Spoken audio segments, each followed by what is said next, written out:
What's up, everybody? What is up? What is up?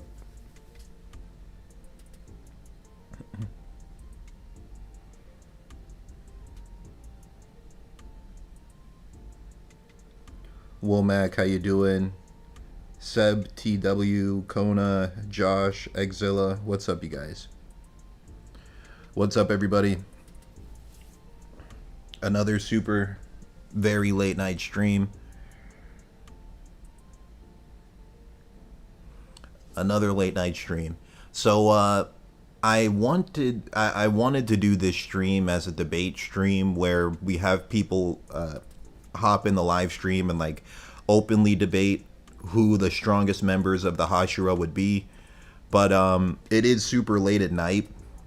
For some people right now, it is 2 a.m. on a Tuesday. Yeah, so I don't know if we'll have enough people to do a debate, but we'll see if tomorrow and do it like in the middle of the day or maybe closer to like 7 p.m. Eastern time. Yeah, something around that would probably be when I'd do it. Maybe 6 or 7. But yeah, it depends on like how well the debate turnout is today. Worst case scenario, I'll just go in detail, like just scaling the Hashira themselves. I just had a lot of work I had to do today, so I didn't get home until late at night, but still wanted to get something posted. So yeah, let's start scaling the Hashira. There's a lot of really cool stuff that happens in the final arcs of Demon Slayer. So this is going to spoil everything like all the way till the end of Demon Slayer. So if you're not caught up with the Demon Slayer manga, this is like your chance to head out of the video. Okay. So yeah, and we'll also cover like stuff that happened in the Demon Slayer movie too. So if you haven't seen that and don't want to be spoiled on that, this is also a spoiler warning for the Demon Slayer movie, because as I'm scaling things, I will mention some feats that happen there too, okay?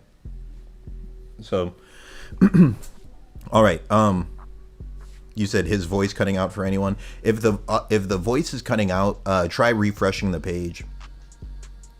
Try refreshing the page and then come back, and then sometimes that like fixes it. Other times it's just like something weird with the live stream, like when you listen to it back once it's a VOD, then the cutting out isn't there.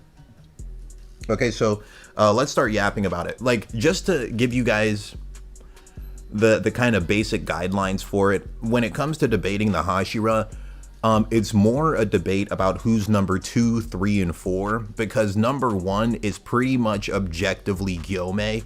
Gyomei is let me see if I have a panel of just Gyomei in it.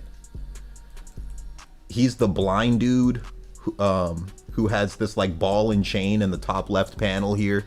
He has like this ball with spikes on it and then an axe. He's pretty much objectively the numbers Hashira. And it's shown, like, not only is it stated multiple times throughout the series that he's actually the strongest,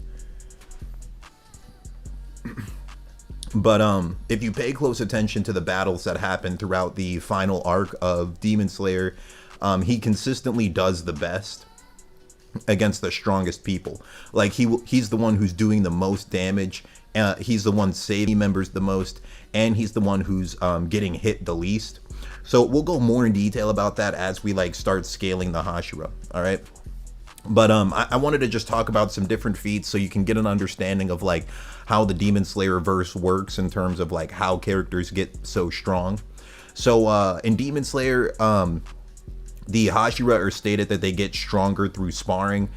They get characters that are like powerful Demon Slayers, they get stronger through their battles, and they get stronger by sparring as well. Even if they're sparring people weaker than themselves, they're still getting stronger. That's what's stated in the right hand panel here. And then in the left hand panel, you get this scene where Saname, he's the wind Hashira, and Giyu, he's the water Hashira. They spar each other using breathing techniques, and they kind of have like a stalemate. They both break their wooden swords in their fight, showing that they were at least somewhat relative to each other. Not when you're counting in like the power-up forms they have. In Demon Slayer, you can power up a couple different ways. One of the power-ups is having a demon mark, and another power-up is seeing into the transparent world. And it's debatable about exactly who can do that, but we'll talk about that more in a bit. This is actually a screenshot I got from the YouTuber Professor Fiction. You guys should check out his channel. He made a video ranking the Hashira, and it's actually a pretty good video, so I recommend check that out. But this is a screenshot from the I screenshot this in his video, but these are 2 panels from the manga where they're just talking about like demon slayers get stronger by fighting as well. Like they say, fighting an upper rank, that's comparable to 5 or 10 years worth of training. It makes you much stronger when you fight an upper rank demon because they're so powerful. And then when you just fight people that are stronger than yourself, you get stronger as well.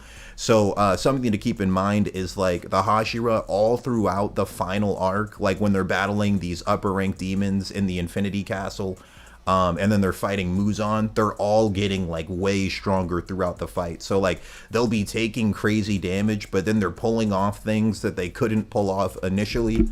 That's one of the cool things about the final battle, okay? And it's happening like all throughout these crazy... It's actually wild. I was thinking about it. I think the final arc of Demon Slayer has some of my favorite fights in shonen. Like the final battle against Muzan might actually be my #1 favorite final battle of any shonen that I've seen. It's just really good.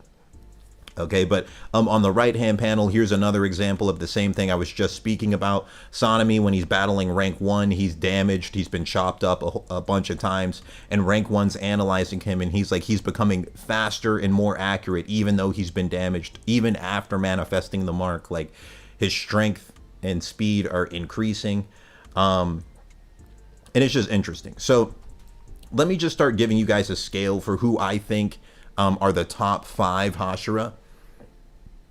So, #1's Gyome. #2, let me put it like this. At the start of the Hashira, like this final arc, #2 was objectively Sanemi, the Wind Hashira. He just has way better feats than the other Hashira at the start of this this arc. One of the best examples I have for you is the fight against the rank 1 demons, the rank 1 demon, okay? So I have this panel here. The first person who encounters the rank 1 demon is Tokito. And Tokito, he goes into his demon mark mode, and he's using his breathing techniques at the same time. So this is him like going all out right from the very beginning. And then the moment the fight starts, this dude chops his arm off. The rank 1 demon chops his arm off, like with his first attack, right? So this is showing you the rank 1 demons on a completely different level than Tokito. And then we get Sanemi. Sanemi shows up and just starts boxing him 1v1. I might as well just go to the next, wait, hold on. Yeah, I might as well just go to the next chapter. It's like 166 and 167 is when Sanemi starts boxing the rank 1. So I can just show you these pages here. Hold up. Skip this. This is just Genya getting low diffed like he always does. All right, so here we go. Like, Sanemi shows up and he's boxing this rank 1 demon just by himself, okay? And he does better than Tokito does. Like, Sanemi in his base form does better than marked Tokito did. He fights him back and forth for a while. So here it's been a few pages. He blocks an attack from him, okay? And then he launches a counterattack of his own, and now they're like clashing with each other. This is already like a much longer fight than what marked Tokito went through. And this is just base form Sanemi. He's not using his mark yet. He's not using any other kind of power up. So this is showing you that like Sanemi is on a much different level than even marked Tokito. And marked Tokito is like extremely powerful. We can keep going through this. He's clashing with another breathing technique from him, survives it without taking damage. They're clashing back and forth. Like, he's just 1v1ing the rank 1. Okay? And he has a line of dialogue here where he's he's talking about how strong the rank 1 is, and he's like, no wonder he defeated Tokito, but he's still just handling it, right? So it's a lot of different things that are showing you that at the start of this arc here, Sanemi was the second strongest. Even this guy, he pretty much says the same thing. Let me see if I have that panel. I'm pretty sure I do have the panel. But rank 1 says it too. He's like, Sanemi and Gyome are on a different level. If I take care of them, the rest of the Demon Slayers will be easy. Let me see if I have that panel.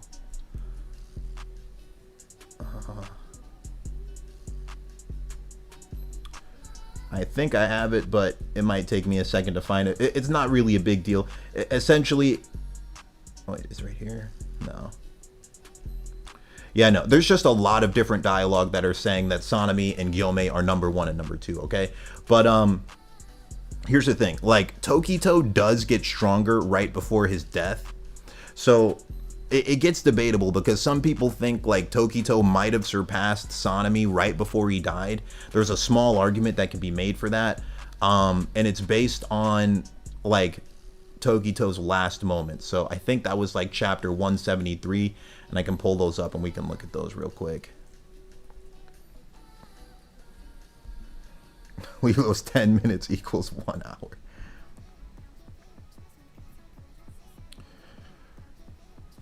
You think Red Blade Tokito is above Sanemi? Yeah, there's a debate that can be made for that, and we can talk about that right now. So there's so much crazy stuff that happens in this fight. Like, I could honestly talk about just this fight for like an hour on its own. There's just so many cool things that happen. Another example of like something crazy, Hashira getting stronger. Gyome starts to see the transparent realm during this fight. Honestly, Gyome just has everything. Like, everything that can make you stronger in Demon Slayer, Gyome has it, and he didn't even need it because he was the strongest before that. Like a red blade, seeing in the transparent realm, a demon mark. He has literally everything, okay? But okay, this is like the debate points. This is where it gets like interesting. Okay, does Tokito surpass this version of Sanemi or not? This is where it gets interesting. Okay, so Sanemi, he's looking at, sorry, not Sanemi, Tokito right here.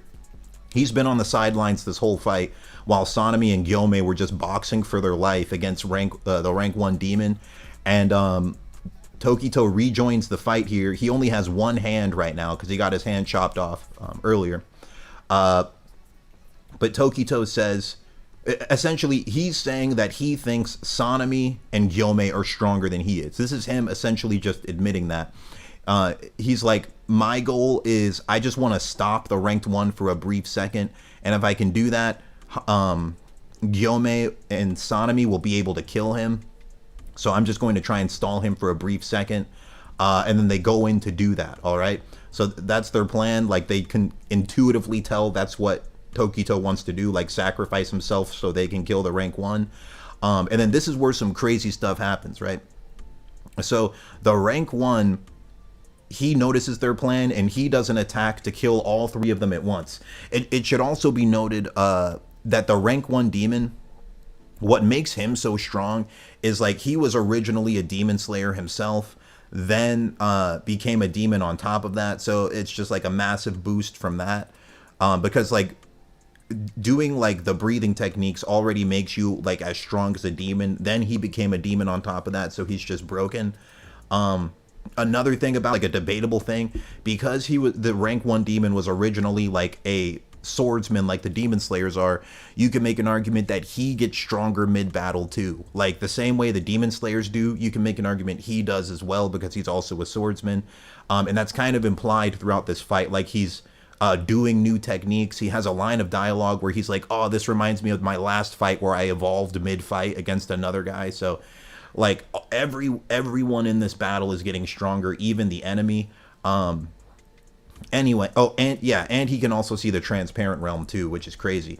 But so rank 1 demon does this attack with the intention of killing all 3 of them, but all 3 of them have gotten so strong that they all survive it.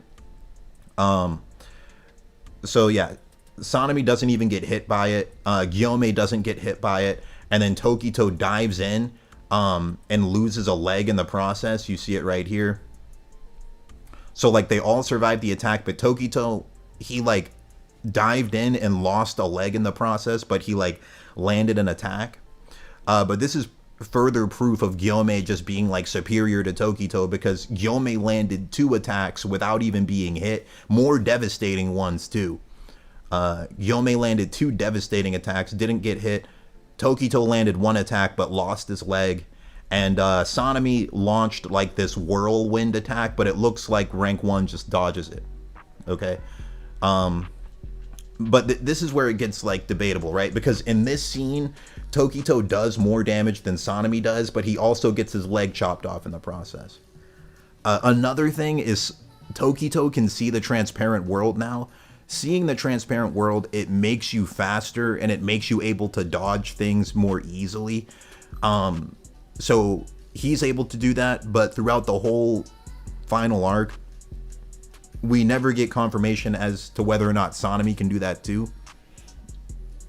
So this is where it gets debatable. Some people think Tokito surpassed Sanemi right here, just because, like they say it, he can see into the transparent realm, and so can Gyome. But they never say that about Sanemi. So that's like the argument people use for saying Tokito's above Sanemi for this like brief moment. It's because Tokito could see the transparent realm and Sanemi can't. But I mean, if we're being really honest though, if Tokito were to fight Sanemi, this version of Tokito who like dashed in for this attack, Tokito's going to lose because he only has 1 hand. Even if you think he was like slightly above Sanemi for right now, he only has 1 hand anyway. There's a line of dialogue from Giyu where he said having 1 hand, it makes all your attacks weaker. So like it's just more, I would make the argument that it's more likely that he never surpassed Sanemi, but I'm open for debating that too. Another thing, Tokito is one of the only ones who makes a red blade on his own. A red blade just increases your attack power. But like right as Tokito dies, he makes a red blade. I think it's this chapter. Most of the Demon Slayers, or most of the Hashira, the way they make a red blade is by clashing swords with another Hashira. But Tokito's able to do it on his own. The finale of this battle is actually crazy too. The finale of this battle is actually crazy too. Hold on, let me see. Is it right here? Yeah, it's right here. And I think this is where he gets a red blade. Let's see. Okay, so yeah, this scene's insane too. This is like some power scaling stuff you can do too. The rank 1, he lashes out his like final attack. Gyome and Sanemi dodge it, but Tokito's trying to hold on to the weapon, like hold on to this like stab he did no matter what, and just actually gets chopped in half right here. But you see Gyome and Sanemi actually dodge it. And this is more proof of this guy getting stronger and stronger as the fight goes on. Like he's just creating more and more blades throughout his body as the fight is going on. And Tokito talks about it too. He's like, I had so much trouble against just 1 sword before. Now he has swords all over his body. I stand no chance against that. But anyway, even though this dude's powered up more than ever, Sanemi and Gyome are still like just going in, like still throwing hands. And then right as Tokito's about to die, he activates a red blade like on his own. Right here. This is where he activates a red blade on his own. This is something we never see Sanemi do. He creates a red blade, but it's by like clashing with other Hashira. Like he's about to do it in the next page, but Tokito is one of the only ones who does it solo. Like the 3 that do it solo are Tokito, Tanjiro does it, and Obanai, the snake dude, does it. I think Gyome does it as well by like slapping his weapons together. But anyway, yeah, he turns his blade red, and then the rank 1 is like, it feels like the blade is setting him on fire, basically. Then you see Sanemi goes in for another swing, and And then this is actually some crazy power scaling stuff you can do, bro, because this is the rank 1 in his strongest state. He has all these swords coming out of his body. This is his strongest state he's been in the entire fight. And Sanemi is still dodging his attacks. So, like, you can see in these panels here, it's going to be crazy when this gets animated. But this dude's in his strongest state, and Gyome's up here still fighting him. Sanemi's over here still fighting him. So, like, this dude's in his strongest form. They're all still boxing. Tokito's actually chopped in half. And then they go in for the final swing, and the final attack is crazy. So Gyome starts the final attack. He lands this blow right here, and it's not enough to kill him on his own. Gyome says, like, he's so strong, like, his one attack isn't enough.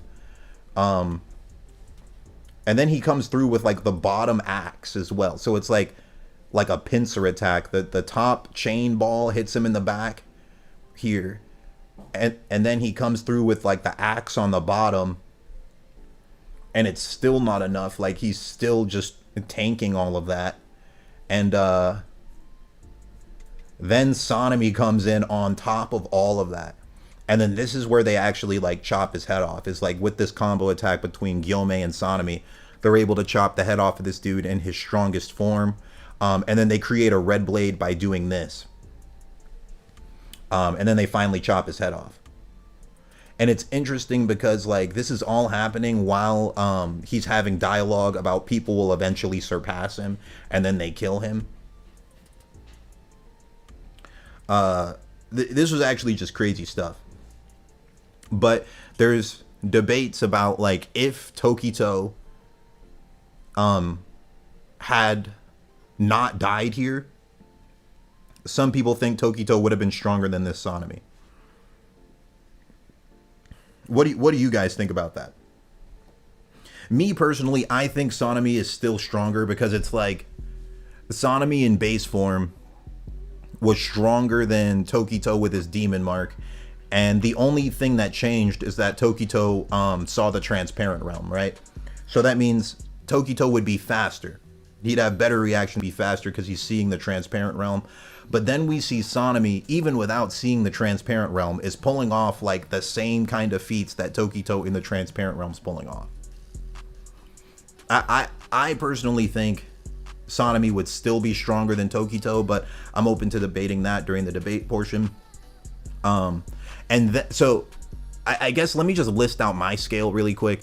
I think it goes number 1 is Gyome, number 2 is Sanemi, number 3 it's either Obanai or Giyu. Obanai's the snake dude, and Giyu's the water Hashira. You can make a debate for either one of them being number 3. Obanai has, like, the best feats. Honestly, if I'm going to be honest about it, I think Obanai's number 3. Because he has the best feats in the final battle, but it should be noted, though, that he goes into the final battle, like, at full health, basically. Meanwhile, everyone else was tired from fighting other upper ranks. Like, so he does the best out of all the Hashira in the final battle, but he was also, like, the only Hashira going in at 100%. All the other Hashira were going in there at, like, 20-30% and still doing really well. You said Obanai has better feats but not tired like Giyu. Yeah, that's like the stuff. I agree with that. But the reason I would put Obanai above Giyu, though, is because Obanai, he sees into the transparent realm, and he has a solo red blade, right? So put it like this. Going into the final arc, I think Giyu... all right, let me rank it like this, right? At the start of the Hashira, or the start of this final arc, I would have the rank go... Gyome number 1, Sanemi number 2, Giyu number 3, and then Obanai number 4, like that at the start of this final arc. But after all, and then Tokito number 5. But at the end of this final arc, after they've all fought Muzan and stuff, I think it's Gyome number 1, Sanemi number 2, and then I think it's Obanai number 3, and then Giyu number 4. I think that's like the only ranking that changed. And then number 5 would be Tokito. And yeah, the reason I say that is because Obanai could see the transparent realm, and he had a solo red blade just like Tokito did. But it's debatable. I think that's like one of the most debatable ones is Giyu versus Obanai. Like really just 2, 3, and 4 are the most debatable spots. Because, and then like once you get to 5, I think number 5 has got to be Tokito. I don't think Tokito's stronger than Giyu, even with the transparent realm. That's a debatable thing too.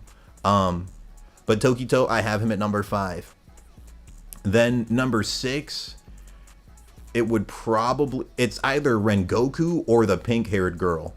Okay, so Rengoku was stronger than the pink-haired girl before he died, but then after he died, the pink-haired girl gets the demon mark, and she fights Muzan a bit, and we know that Demon Slayers get stronger like mid-fight, and she did the whole Hashira training arc, so you could make an argument that she surpassed Rengoku with that, but it's debatable. So 6 and 7, it's between Rengoku and the pink-haired girl. That's a debatable spot. Could go either way. And then 8 and 9, it's Shinobu and Tengen. I think Shinobu's the second weakest. Okay, so let's go ahead and let's see if there's anyone who wants to join in this debate. I know it's super late at night, but I'm gonna go over to the debate tab of my Discord, see if anyone wants to join in. And we can just talk about these rankings, all right? So let me see if anyone's here.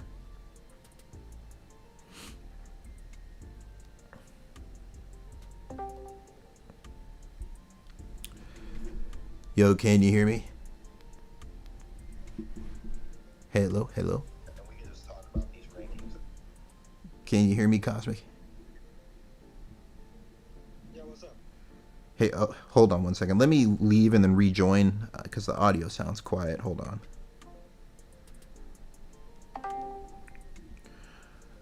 Okay, can you hear me? Hello?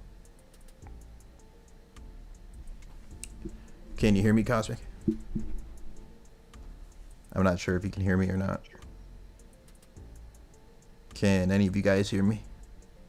Yeah, now we can hear. Why is my audio? Hold on. Let me try turning speaker on and off. Okay, could you guys say something real quick? Yo. Oh, okay, that worked. All right, how are you guys doing?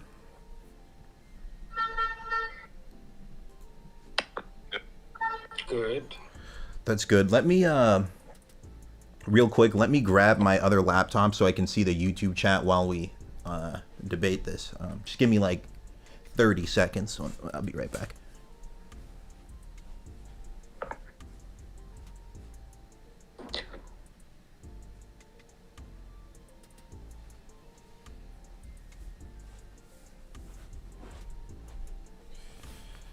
Yeah, I'm glad you guys are actually still awake. I mean, it's super late, but I wasn't sure if people would be here. Yeah. Well, you know, I guess I didn't have anything else going on. Well, that works out. I'm in the other side of the world, so. Yeah. I'm in the other side of the world. Yeah, that's true. I know in other places it's like morning time right now. Yeah. So that works out too. But all right, so yeah, what are your guys' like rankings for the Hashira? Is there anything I was saying that you guys like disagree with a lot? I guess all of you guys could give your rankings real quick.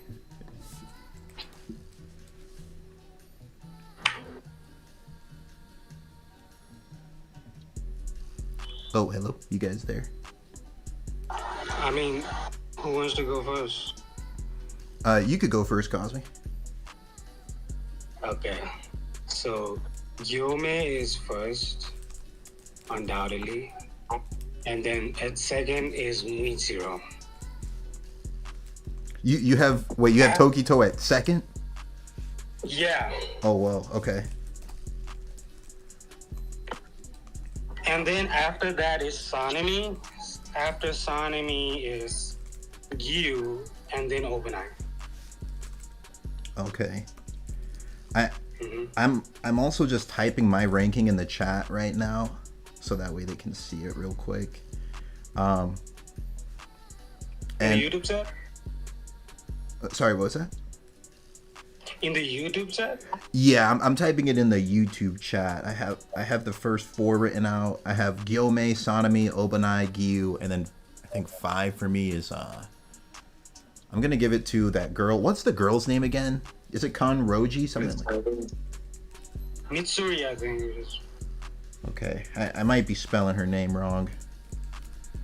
And then there's You're talking about the pink hair girl, right? yeah, Yes, Mitsuri Kanroji. and there's Yo, she's definitely way over Rengoku, by the way. I have her. I think I have her over Rengoku too. And is there 9 Hashira?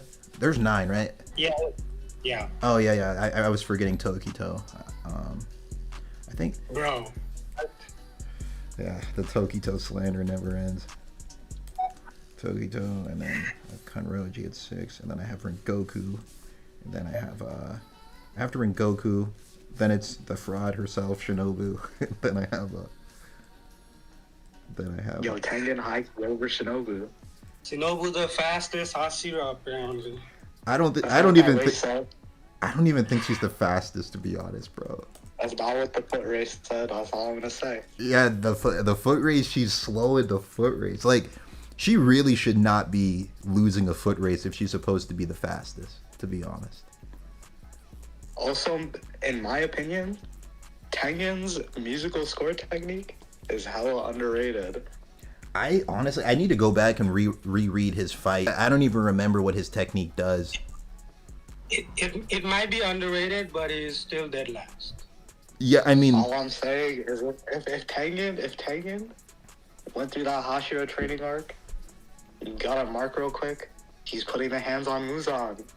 oh, he would. I mean, he would be really strong if he had a mark and he did Hashira training. Like, But it's not just that. The reason why the musical score technique is so good is that the more prolonged a fight is, he just reads like your opponent's entire movements, like with that shit. really? Yeah, I need to reread his fight. But what was I gonna say? So I heard Cosmic's list. Did you wanna? Did Anno and Mosshead? Did you guys want to list yours too? I think Gyu's one. That's pretty undebatable. You had Gyu at number 1. Fuck, what's the name? Guillaume? Oh, okay. I'm high as fuck. Oh no, it's Hold on. what's it? Guillaume, the guy with the fucking The blind guy. yeah, the blind guy. Yeah. Oh, okay, yeah, He's yeah, one. yeah. I feel like that's pretty undebatable. Everybody can agree, right? Bro, I've seen all kinds of things at number 1. I've seen Shinobu at number 1. I've seen Gyu. Okay, people are just capping with that. Yeah, true.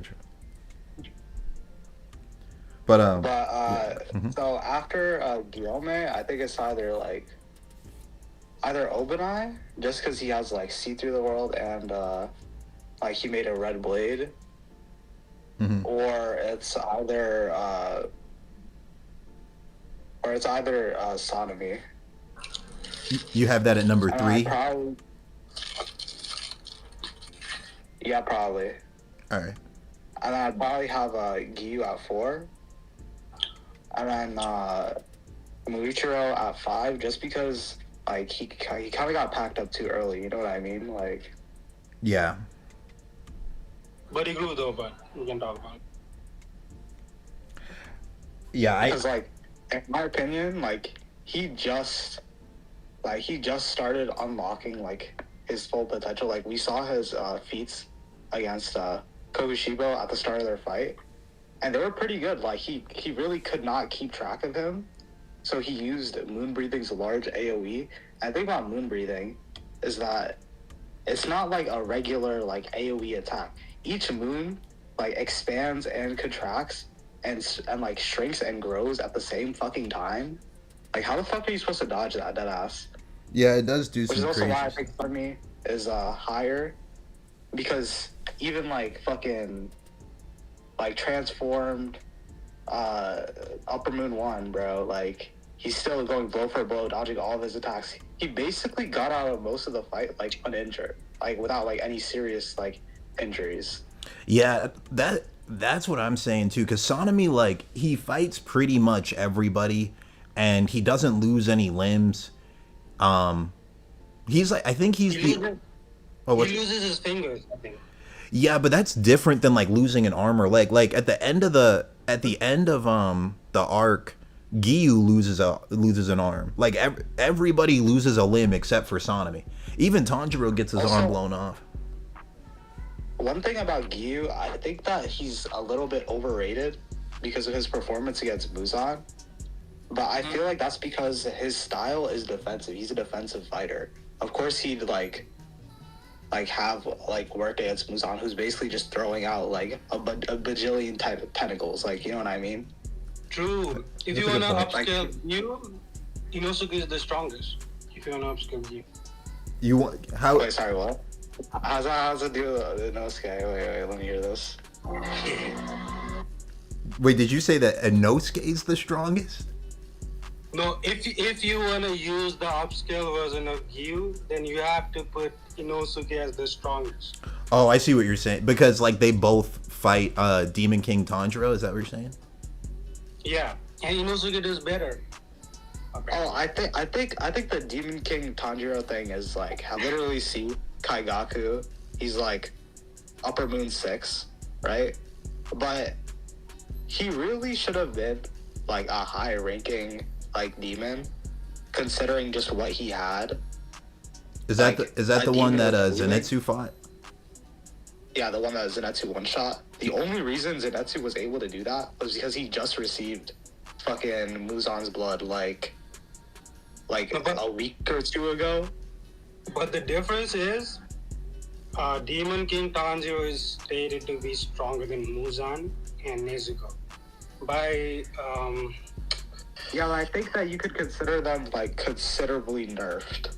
Yeah, I mean the thing But, about like, Demon King Tanjiro though is like he was getting weaker because Tanjiro was like becoming human, like resisting being a full demon. So like as the fight goes That's true. on, he's getting like weaker and weaker, I think. that's Also, I don't know if I'm misremembering, but didn't they inject him with the drug that turns you back into a human? I don't even remember. Didn't Kano- He might have didn't just like Kano inject him with that by sacrificing an eye. he might have just talked no And- jutsu'd himself. I don't remember. no. He gets injected and then the fight is over. Oh yeah, you're right. But I mean honestly, So, I mean, you could kind of upskill Giyu with that, but I feel like it's kind of an outlier. I mean Like, I feel like oh, go it's ahead. just for story reasons. Like the author's not gonna have fucking Tanjiro just kill Giyu right at the fucking end of the show. You know what I mean? I mean, Kano, that girl Kano actually lands an attack on Tanjiro in his Demon King form too. So like, I'm not putting Kano above any of the Hashira, except the only one I'd be willing to put I mean, it's a little debatable when she's using her eye sacrifice ability. Yeah, I mean, with her eye, she might be above Shinobu. I'd probably put it over. Yeah, and Tengen and Yeah. Rengoku, maybe Mitsuri if we're winking Kano.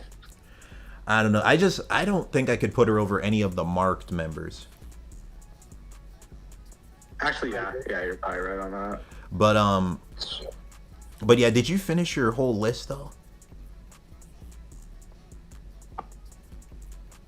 You were at, I think you had okay. said like your top 4 already. Yeah, I said the top 5. I put Giyu at 4, right? I think. Yeah. And then probably Morichiro, because I said that he didn't really like get to capitalize on like all the things that he just awakened, so Yeah. like we couldn't really see. But you could argue him to be a lot higher because of like the pre Red Blade awakening, like when he's just like first like fighting against Upper Moon 1. I don't know, man. I think against Upper Moon 1, he was kind of getting low diffed, to be honest. Because he didn't land an attack, and then he went Demon Mark mode immediately, and just gets his arm chopped off, and then the fight ends, like, right there. I mean, yeah, but like, who is that not? The only person that's not happening to is like Guillaume. And Sonomi did I way better. disagree. Nah, man. In a 1v1 against him. Yeah, dude. Sonomi did way better. Like, cause initially, base Sanemi is stronger than Mark Lucio. Yes. That's just, yeah. Because initially though, but initially. Okay, I mean, I do agree with that, right? Like, I have him like fucking like 3 spots over him, right? Mm-hmm. But I still think that like in a fight like against Upper Moon 1, the only person who could like last like a good while is like Guillaume. If it's Sodomy, he'll probably like fight for a good bit, you know what I mean? But he's getting an arm cut off, like, you know, like he's losing a limb and then he's dying. Oh yeah, I mean, if Guillaume didn't show up, he was going to die for sure. Yeah, but he fought rank 1v1 for about a full chapter without being marked. Yeah, that's true. He didn't even use his mark. Just in base form, fought him for about a full chapter. Yeah. But Okay, then But sale now? I mean, damn, I already have, bro. Like, I mean, shit, maybe he is over OpenEye. Because OpenEye was fresh, too. yeah, that's the big thing about OpenEye that like people leave out. Like I will just straight up say that OpenEye had the best showing out of all the Hashira in the final battle, but he had no damage going into it, and meanwhile like Sonomi and Giyu, everyone else had just had a near death fight. Thanks. So I think that's a big deal. But I have the Sonomi versus rank 1 on screen. He literally fights him for more than a full chapter. Let me pull straight up. Yeah, because he starts fighting him in chapter 166. He fights him for like 5 pages in 166, then fights him for the entire chapter of 167, just 1v1. And like it's actually crazy because I think rank 1's getting stronger as he fights Sonomi. Like he says like he's just kind of glazing Sonomi. He's like, wow, this feeling, it makes me want to like work harder. And then he says he was talking about like, how he fought like other wind breathing users. Yeah, trained with them. That's what he's saying. Yeah, he said against another wind Hashira, I improved my sword technique. Then he just launches like a crazy attack on Sonomi right after that. So you could argue that he's like improving mid fight because didn't he used to be a demon slayer? Like he was. Yeah, and like so the same like power up should apply to him. Like the same way demon slayers get stronger mid battle, I think the rank 1 gets stronger the same way. Against a stronger opponent. It's kind of like fucking hockey blooms in One Piece. Yeah, no, that is like the best way to put it. It is like hockey blooms. But then like Sonomi gets slashed and then just keeps fighting after that. And he didn't use his mark yet. I don't think he uses his mark until Guillaume shows up. Yeah. He uses mark when he comes back. Yeah, and but when Guillaume shows up, there are moments where Guillaume's like carrying the fight. I feel like the one problem with Sonomi is that he just doesn't see through the world. That is it, yeah. And he cannot turn his blade red by himself. Yeah. Sorry, you can't what? You a little bit. He cannot turn his blade red by himself. Oh yeah. He definitely has the most impressive feats without see-through world though. I feel like in my opinion, like, does that matter as much? I mean, it just makes you faster. Like Tanjiro said, the see-through world makes you like extremely fast. The red blade, turning a red blade by yourself. I feel like see-through the world matters a lot. Yeah, I do too. But the red blade is just power. Yeah, like it's just anti-heal against demons. Like turning that yourself, like it's a feat, right? But like it doesn't really do anything. Yeah. In my opinion. Yeah, I mean it's just like. Oh, go ahead. Sorry, what was that? About like see through the world, it gives you a speed buff. you can see weak points, and it gives you like crazy reaction times too. Yeah. Yeah. It's actually pretty crazy. I mean, there is an argument that maybe everyone who fought Muzan could do the see-through world, but it just wasn't confirmed. But I don't think that's actually the case. I think only a few of them could. Like they make it like very obvious when a character can and can't. You know what I mean? Yeah. Yeah. Like they always show them like looking. Kokushima specifically highlights Gyome and Tokito only. He doesn't talk about Sanemi being transparent. Yeah, no, that's true. Another thing is like Giyu never gets it either, I don't think. Yeah. So Yeah, that's like five in my opinion. People go their ways. Oh, sorry, you could say. That's another thing. Sanemi and Giyu are actually portrayed to be equal. Yeah, but Sanemi just does way better. What do you mean? I think it's the fact that like Giyu is just more of a defensive fighter. I mean, Sanemi just has Like, more impressive feats. Like him and Gyome together like chop a rank 1's head off, but Giyu doesn't even chop Akaza's head off. Like it's Tanjiro.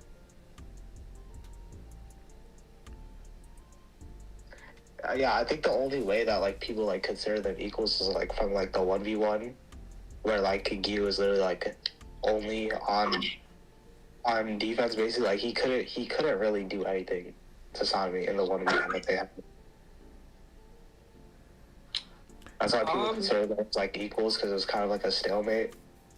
But like Giyu was on the defensive the whole time. Also, like one where he's like, once I kill Gyome and Sanemi, the rest of them will be easy. So like that, you could say that the rank 1 thinks that he himself thinks Sanemi and Gyome are just the strongest Hashira. But he never saw Overnight and you and the other guys though.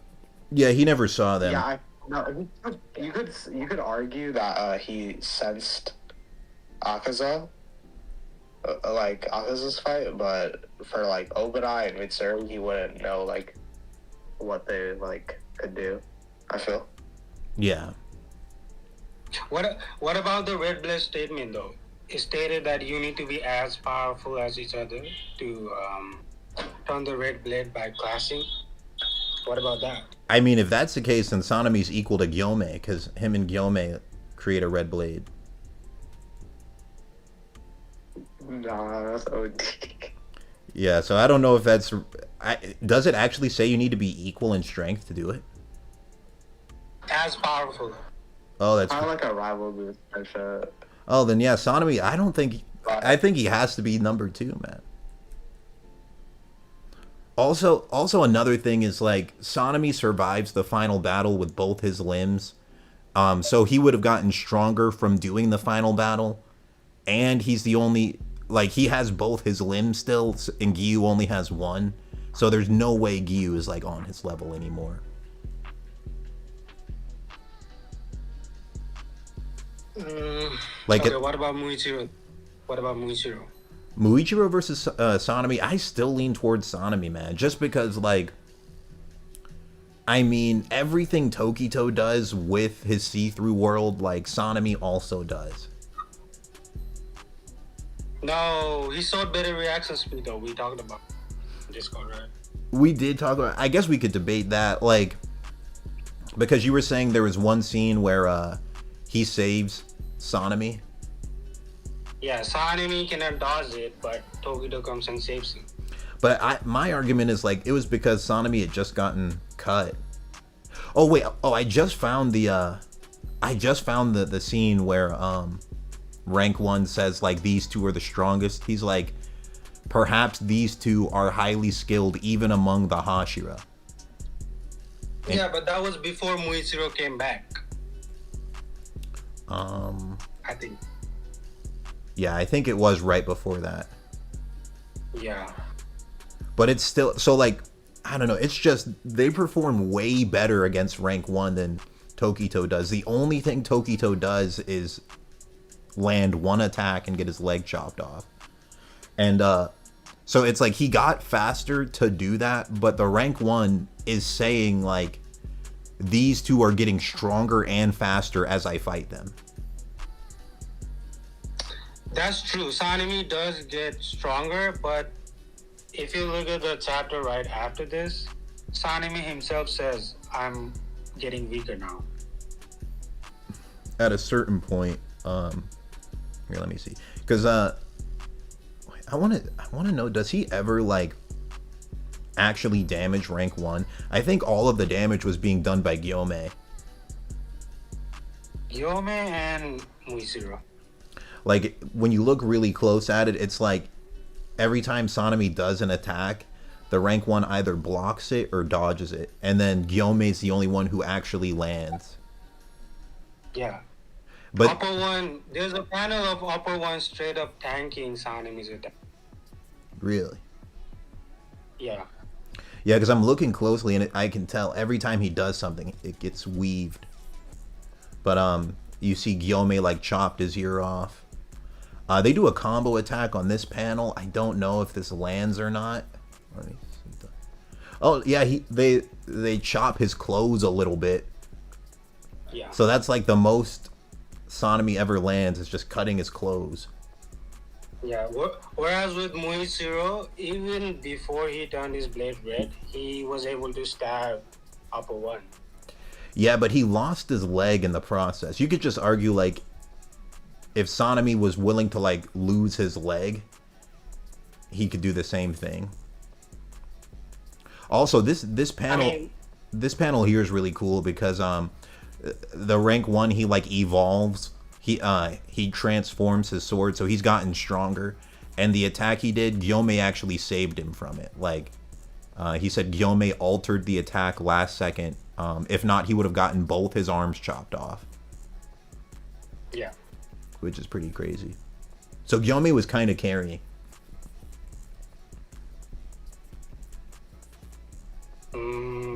I just sent you the panel.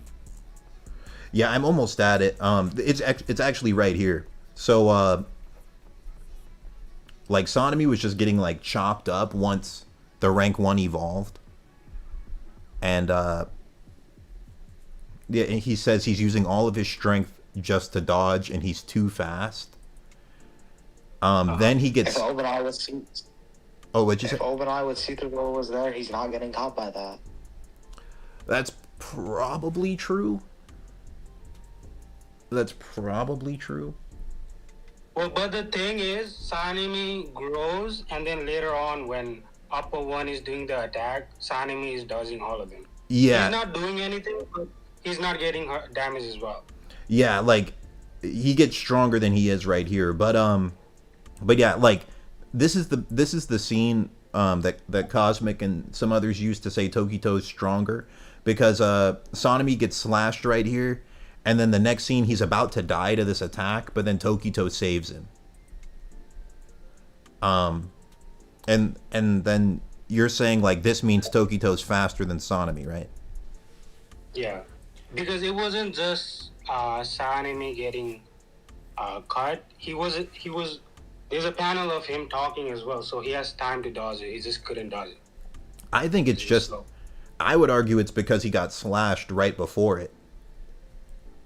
No. He got slashed, but then he has time to talk about it. So of course, you know. Well, he's just telling Gyome to like forget about him, like give up on him. Yeah. Because he like couldn't move. He got slashed. He's down, and then he's telling Gyome that he can't dodge the attack, whereas Tokito was able to do it. Mosshead, what do you think about this in YouTube chat And too? this was before he got the transparent wool as well. What do you think about this? I think it's a good beat, but also he literally just got slashed though. That's what I'm saying. I think like my argument is the reason he's not dodging is because he just got cut. And that's why he's telling Gyomei, like, forget about me, I'm cooked. And but then Tokito comes in and saves him. The YouTube I mean, chat. also, wait, go back to the other panel real quick. Guillaume is pretty far. Like, I feel like that's also another reason why, like, he's like, oh, like if Guillaume was like in a better position there, like he wouldn't have to say forget about me. You know what I mean? Yeah, but like, oh, go ahead. Sorry. Like when like Tanjiro and Gyu versus Akaza, they kept on saving each other. Mm-hmm. Like if Guillaume was closer here, he would just be able to take him out the way. But because he's not, he's saying forget about me because he's already injured. He'd basically be useless, and it's a big AoE attack. If Guillaume tried to save him, he's getting damaged. I would agree with you guys. I would agree with you guys if it was right after the slash, but there's a whole moment of him getting a slash. Actually, we're talking about it. Actually, and then bro, after that, upper one does his attack, so he has time to dodge. Actually, bro, the page right before that, I think Sanemi gets his leg slashed too. I have it on screen right here. This looks like Sanemi gets his leg cut. Oh shit, yo. So I think this is why, like, he couldn't dodge. Unless that is a pretty fucked up looking leg. Unless this is Guillaume's leg. That is not Guillaume's leg. Guillaume got some brown castle legs, bro. That's true. This is Sanemi. I think it's Sanemi, man. I think this is what the scene was trying to show. It's like he's cooked because his leg got cut. Because like right after this, yeah, that's why he got hit in the back with the slash. Yeah, right after this, that's where he gets hit in the back with the slash. And he's like, I already got hit twice, Guillaume. Just fucking forget about me. I'm cooked. Yeah, I think that's what the scene's showing. YouTube chat. What do you guys say, bro? We got 68 people in here at 3 a.m. That's crazy. YouTube chat. What do you guys think about this? So like this was like one of the best arguments for Tokito, because people would say like Tokito reacted to this, but Sanemi couldn't. But we're saying now we think the reason Sanemi couldn't was because this is his leg getting cut right here. And then he gets slashed in the back right after that. What do you guys think in the YouTube chat? Do you think this is still a good feat for Tokito being faster than Sanemi or not? I don't know. They might be debating each other on something completely separate. I don't really know. But do you guys think this looks like Sanemi's leg? Like he has the same like he has like belts around his leg. Like it looks like belts. Yeah, it's probably Sanemi's. Yeah. Yeah, nice. Because when you look close, he has like the same belts. Before Morichiro got See Through the World, right? I think so. Yeah, you can. I feel like with See Through the World, you could argue that he's faster. Yeah. But I feel like here it's a little bit of a stretch to say that he's faster, especially because this is like a very injured. Well, actually, because it's a very injured Morichiro, you can actually kind of upscale that. I mean, I don't know. It's just hard because for me. I'd say he's. Go ahead. I'd say he's way more damaged than Sanemi was here. Like yeah, he got his leg cut up, and his back like slashed, but like Morichiro got literally fucking stabbed in like the fucking chest for like a whole like fucking monologue session from Kokushibo. Yeah. And he has one hand. And do you guys think Morichiro can still use the misbreathing even after having only one arm? Did he get stabbed in the lung? I don't think that would affect it. No. When he lost his arm, can he still do the breathing? Yeah, I don't think having like that wouldn't really affect the breathing style. Because it doesn't really show him using misbreathing after he lost the arm. You know what I mean? Yeah, but also like it just doesn't work against moon breathing in my opinion. Like miss breathing is like an evasive attack, right? Like you're supposed to set up this miss so your opponent can't see you, and you move at high speeds around and like you basically try to poke them. But with what Kokushibo does, he just throws out like 50,000 attacks that like each individually expand, contract, and fucking spin in a circle. Like, how the fuck are you supposed to like use an evasive technique against that? Like, you have to either defend or attack back. Wait, what? Like Wouldn't the oh, go ahead. Wouldn't the evasive technique be helpful?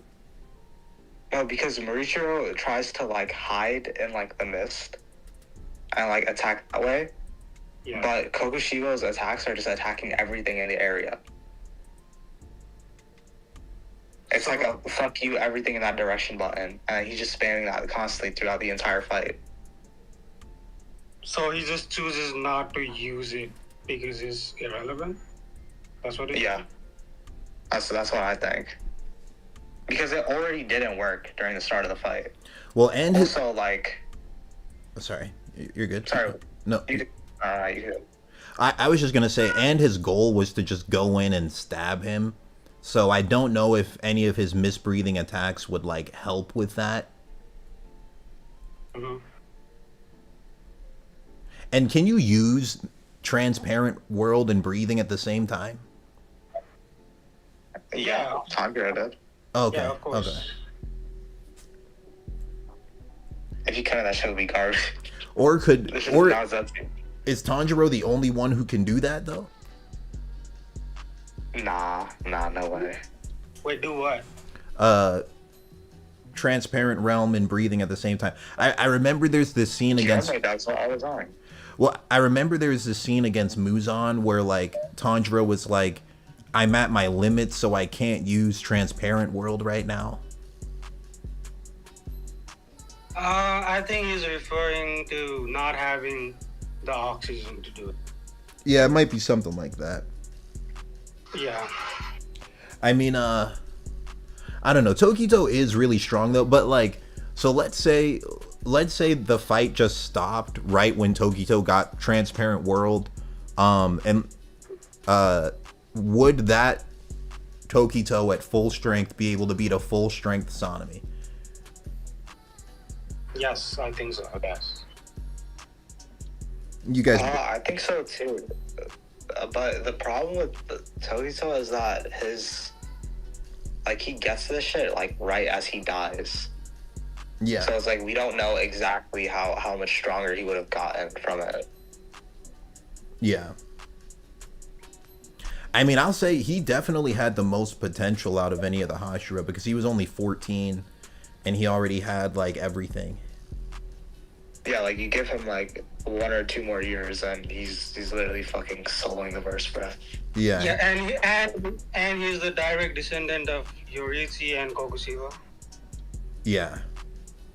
So he had the most potential for sure. But I don't know. I would just argue that it seems like everything he does, Sanemi's like also doing without dying. Well, he's not doing damage aside from that final attack. I mean, this panel here. Well, the final attack doesn't really count. He kind of already gave up at that point and just let himself get hit. Yeah. I mean, he lands an attack right here. I think this is the first time he lands like a direct hit and draws a small bit of blood. This is like the only attack he does. Bro, his brother just got cut in half. That's a power friendship boost if I ever seen one. It might be. It might be.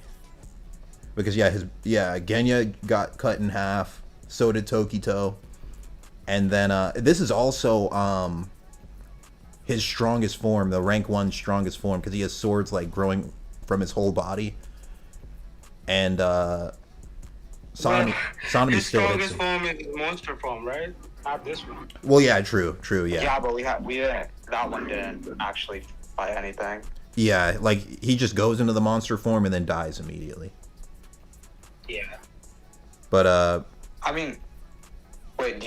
What do you guys like to argue? Do you guys think that the red blade plus all the damage that he sustained killed him, or do you think it was just like Akaza where he just gave up? oh, Or do he you think gave it was both. he gave up at the very end, like because he like had a bunch of internal dialogue about like he's not even a real swordsman anymore, and then just died from that. But He sees his reflection inside enemy's sword, and then he's doubting his existence, and then he just gives up. Yeah, I agree with that, but I've like heard a lot of people argue that he would like that the reason he died was just because of the like red blade sealing his healing, him getting his head cut off, nah, and just all the damage sustained. if he didn't have like a samurai code, he would have kept fighting. It was kind of like the same thing that happened with Akaza, kind of. It like if he Yeah, I didn't. kind of just wanted to see if anybody had like any like good arguments for that. Oh yeah, no, 'Cause I just like heard it like around. I mean, I think like all the damage they did played a role, yeah, but he just like didn't want to live anymore when he realized like he wasn't a real swordsman anymore.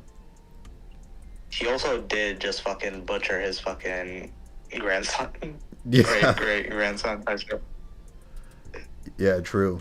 Also, another He says that shit. He's like, "Damn, I really killed my family. What the fuck is wrong with me?" And he's like, "Guess I'll die now." no, that is pretty much what he says. Another thing though is after Sanemi's brother dies, he does land like his first actual damaging attack on the headless rank 1. Like you can see like he made him bleed with this. Oh, okay. He is headless at that point, though. Yeah, he's headless, so but he was still alive. Like he was regenerating. Like this is when he was like regenerating without a head, and But also, he doesn't have shit like battle sense from Akaza. Like how, you know what I mean? like the like ultra instinct thing Akaza has. Right. Like how is he supposed to react to any of this? Oh yeah, true, yeah. He just actually can't. He's just trying to regenerate as fast as possible, and they're just trying to chop him while he's regenerating. Which is also why, like, I feel like if they were like a little bit more fresh, even if he didn't give up, like, possibly they could have done something, or literally if just like fucking Obanai or Mitsuri showed up, like, what the fuck were they doing this whole time? I don't know. Yeah, Fucking lower rank humans. yeah. They didn't even fight any upper ranks until Muzan. They only fought Muzan. I'm I'm pretty sure they already had control of Makime, right? I don't know. Or did that happen? No, I think that happened way later. No, I think I'm speaking. Actually, you had a good. I'm seeing where the argument for the red blade comes from, because it's like right after the rank 1 sees how he looks, he's like, "Oh man, I'm not a real samurai." All that. Then he's like, he's falling apart from. Yeah, he's falling apart from where Tokito stabbed him. And then they just like break him to pieces right after that. Is this Morichiro upscale? Yeah, Tokito upscale. It could be. This could be the upscale we were looking for. It could be.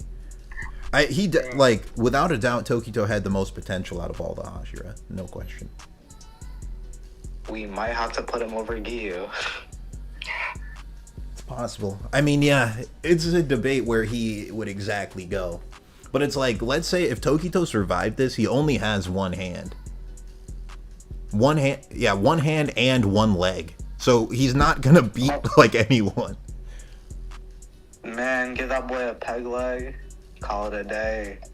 Do you really need the other hand? Yeah, man. Because Giyu says like all of his attacks are more shallow. Yeah, he does need the other hand. Yeah.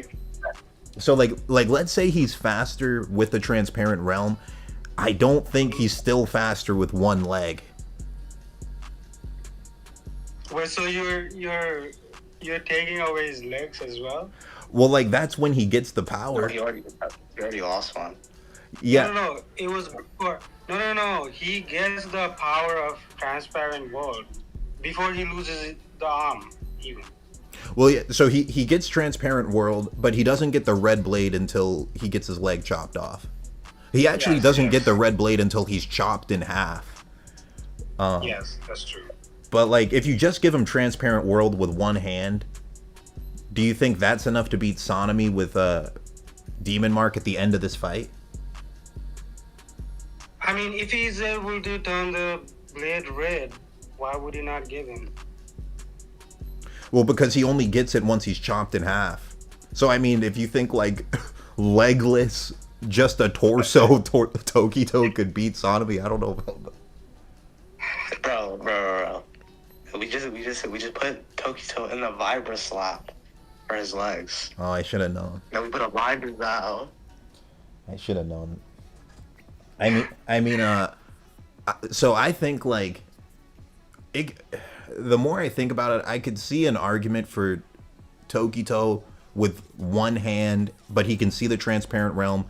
Maybe he could beat Mark Sonami in this fight, maybe, but I still don't really know. But I'm saying definitely not to the Sonami at the end of the story, because like he survived fighting Muzan too, so he should have gotten even stronger fighting Muzan. Yeah, he got the fucking Slayer boost, whatever the fuck you want to call it, the hockey bloom Yeah. against Muzan. That's also why a lot of people try to upscale Gi. They're like, oh, he fought Demon King Tanjiro and Muzan, but it's just like he really didn't do much against Demon King Tanjiro. Like Demon King Tanjiro wasn't like doing things. Like he was kind of just like standing there when Gi was holding him. Yeah. And even Like if that was Muzan, he's throwing out a fucking AoE tentacle attack that one shots like anyone if they get hit by it. Do you know what I mean? yeah. Mm-hmm. Yeah. That's true. One thing about Obanai, do you guys give him red blade? Because right after he makes the blade red, he's about to pass out. So do you guys give him red blade? Oh yeah, I would give that. Yeah. Yeah. But he himself says it was a mistake to make the red blade because he passes out right after. Oh. Well, maybe he could use it as like a last ditch effort move. You know, also another thing I noticed is like throughout this fight with Muzan, a lot of them had that like paper thing that and put it on their forehead. I think the paper, it conceals your presence. Yeah, that's true. Yeah. So that was like kind of giving them an advantage too. No, well, it does two things. It conceals you, and it gives you the ability to see the perspective from the other scene. Yeah. Yeah, from the pros, and it also lets you to the ability to communicate. I'm pretty sure.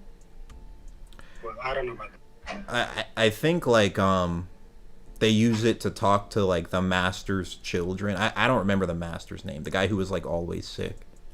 His kids who like took over his role. I think they use it. Yeah, you see like they have like the paper talisman on their head. And I think they're using that to speak to people through the crows, maybe something. Yeah, like. I think it's only like a one way on the speaking. Like it's only like the master and like the whichever person they want to talk to. Yeah, it might be something like that. Kids. Honestly, another thing I was thinking is like, in the end of this battle, Tengen, if he had showed up, he would have been more helpful than like the near-death Hashira. Yo, I just want to say something real quick. I just remembered something from the movie, bruh. Yo, I would be so annoyed if I was mapping out the fucking Infinity Castle and then that shit just wants to converge and fucking shuffle. Was that what they were Like, doing? They oh were my mapping. God. They were mapping it out. Yeah, they were mapping out the entire Infinite Castle Oh, I didn't even realize. with all the pros. Yeah, and they just kept changing It's how a it lot looked. better. Yeah, and then they literally show it like converging on itself and shuffling in the movie, and I'm just like, holy shit. That shit would get me so annoyed. Like you spent like what, like 10 hours already fucking mapping this shit out and it just randomizes. That would be pretty tragic. I'm looking at the fight with Muzan. Like, Obanai and then Kanroji, the pink hair girl, they show up Yeah. completely healthy, and Kanroji does worse than like near death Gyu, like immediately is doing worse. Yes. And She's relying on luck to die. That's trash. yeah, and she has dialogue where she says that they keep saving her, like Gyu and Yeah. Obanai keep saving her. Yeah, I feel like they're just like. I feel like she's definitely like the weakest of all of the Hashira that fought Muzan. Yeah, she is, yeah. And And even Obanai says it himself that after Missouri, he has accomplished the least out of them. yeah, I would agree. And like, you know, another thing we had said was But I feel like that's only because he didn't fight anybody. Like in terms of like the mission, I feel like he hasn't accomplished. No. In the fight against Muzan, Oh, in the fight against Muzan, that's what he says. yeah, Obanai says, well, this is before he gets the mark, so. well, yeah, I mean, Obanai himself said he had accomplished the least, right? Before he started like locking in. Yeah. But we see, like, one thing we were talking about before is that Sanemi didn't do any damage to the ranked one, but he's damaging Muzan though. Wouldn't that be like more impressive? I mean, it would be upper one upscale then. Nah, I mean, there's ways you can justify it. Like, you could just say Sanemi's gotten so much stronger from fighting upper one that now he's doing stuff like this. But the other thing is, when he lands this attack on Muzan, I think Muzan was distracted by Gyome. He kind of looked like he was surprised that Gyome showed up, and then Sanemi chops him in half like right after that. I don't think he was expecting it. I mean, they are like 7-man jumping him though. Yeah, they're jumping him too, but it's pretty crazy how. Also, oh, what's it? What were you saying? right, it's pretty crazy how what? I was just gonna say it's crazy how he's able to react to all of this stuff after just fighting ranked one. Like, this is like right after the rank one fight. Okay, yeah, I forgot what I was gonna say. Damn it. Oh, wait, hold on. It'll come back to you. But also, oh, go ahead. And another thing about Obanai, just. Oh, He sees transparent world, right? He sees the transparent world. Then he loses his eyes, so he can't see it anymore. And then he gets the feed that people hype him up for. So. Wait a minute. Wait. Did Obanai lose the transparent world because he went blind? Well, it's not shown to be like he's not shown to be like he doesn't show it. That's terrible, man. Wait, no, I might move Obanai below It Gi. not work like that. If he lost, Nah, it should not work like that. Because Guillaume's blind, he still has transparent world. You don't need the ability to see to have it. but does he have eyes still? I forget what happened. Did he get his eyes like chopped? And also, doesn't the snake like communicate with him anyways? Yeah. To like let him see shit. Yeah. No. Okay, That's actually crazy. I never thought about Is it. this Obanai snake upscale? It might be. I mean, because this like the fact that he's relying on the snake instead of just using transparent world is kind of crazy. Like, he might actually just lose it right after he gets it. Obanai snake transparent world user confirmed. Yeah, maybe the whole time the snake was just seeing the transparent world. Yeah, because he sees it with his eyes. He loses the eyes, and then he's using the seal to look from the snake's perspective. So unless you think the snake has transparent world, then I don't know. I just remembered something that I wanted to kind of bring up. Like how nerfed Muzan was compared to like Kokushibo. Oh yeah, he was very nerfed. Like, he was poisoned, like multiple times poisoned. Like, he was becoming. Like you could argue Muzan was like at the level of Upper Moon 1, but higher, like higher by a little bit. It's actually a good. Like I feel like you put Kokushibo in the same situation. Like he's getting jumped by 7, right? He'd be able to like throw out like a few AOE's, keep a good bit of them at bay. Like he'd get cooked. But with Muzan, it's like he's just that like a little bit stronger that he's able to just like do this. I mean, Muzan does get stronger as the fight goes on at certain points, though. Like, there's this dialogue. Guillaume says, he's gotten even faster. It's overwhelming. I can't even get a feel for his attack. So, like, if he's so fast that Guillaume can't keep up, like, that's something that Guillaume never said about rank 1. Mm-hmm. But the one Tanjiro and overnight fought, Muzan literally says, I'm about to lose stamina or something like that. Wait, you said that Muzan was losing stamina?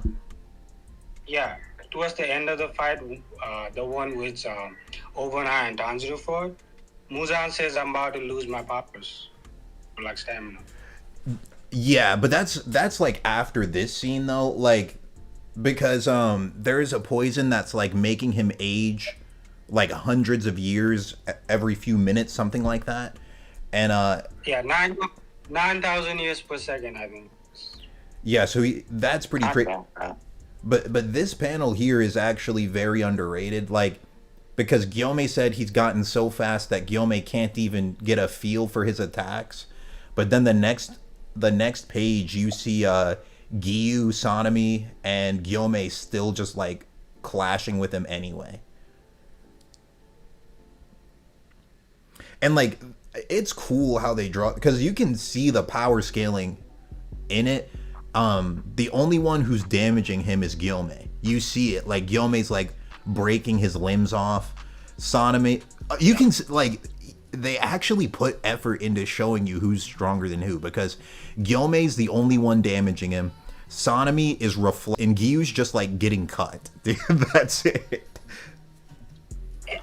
And another Giyu downscale is that there's a panel of Giyu losing focus. He loses his sword, and then Sanemi has to give it back. I remember that. Yeah. What's up with Giyu losing his fucking sword? Like, bro, you just tie that shit to your fucking arm already, bro. Like, he probably should. Giyu needs to lose an arm to get attached to a sword to it, bro. Like, this is actually a great panel, though. Yeah, go ahead. I literally just watched that video so I could like slightly follow that Professor Fiction video, because to be honest, I don't know anything about Demon Slayer, but I'm just like, well, they did say that Guillaume dude was the strongest apparently like 1,000,000 times. Yeah. So you gotta figure that would kind of count for something. Oh yeah. He do be the strongest. No, that's facts. No, strongest for sure. And it's just like, cool. Even in the story, bro, they just glaze him. They're just like, oh yeah, Guillaume, yeah, he's the strongest. It's just like everything that can make you strong in this verse, they give it all to Guillaume. Like Transparent World, he gets it. Like Demon Mark, he gets it. Even I think he could also make his own blades red by himself if he just smacks them together, because he's like the only one who has like 2 weapons.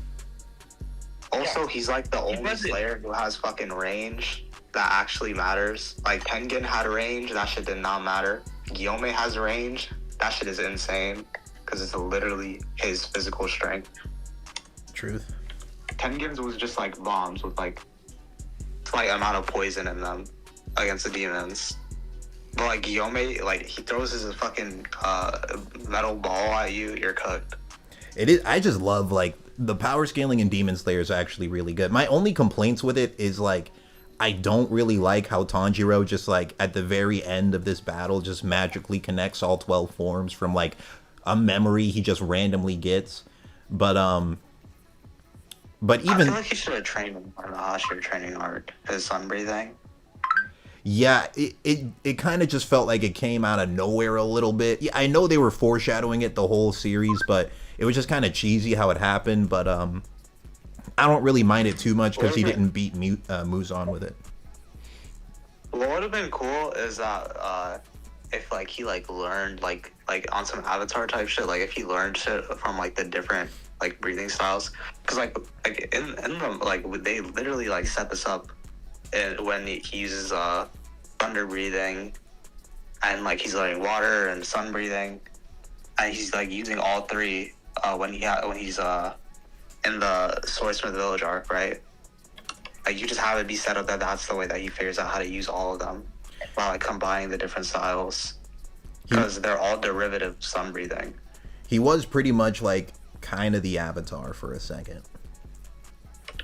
But I think like the big thing about like the Gyu upscale, or no, I'd rather say the biggest Gyu downscale, other than him like dropping his sword. Yeah, I just got to that page right here. They're all fighting Muzan, and then he drops his sword, and then Sanemi and Gyomei save him. Oh no, not Sanemi, sorry. Gyomei and Obanai. Or this might not even be Obanai. This might just be Obanai's snake, bro. Oh no, Obanai's here too. Obanai's here too. It's Obanai snake upscale. This is Obanai snake upscale if I've ever seen. No, this is actually just his attack. I thought this was his actual snake saving Gyu, but no, that's his attack. Nah, bro, that looks like Obanai snake. That must be him. You know what? It's Maybe. panel. But and you see. Now, so if you look at the angle, the way that the snake is arched, and you see the impact frame, he actually bounced Guillaume's ball. So that means like, Obanai snake snails to the Guillaume level snake. But no, like you can tell it's Obanai and Guillaume saving him, and then Sanemi throws his sword back to him. Yeah. But but the biggest like Gyu downscale is that Gyu loses an arm in this fight. So like at the end of the series, the strongest version of Gyu is like weaker than he was going into this battle, I think. Just because he has one hand.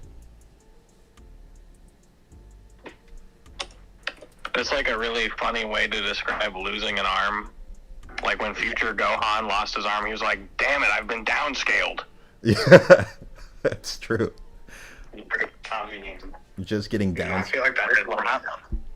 Oh, That is high Q app.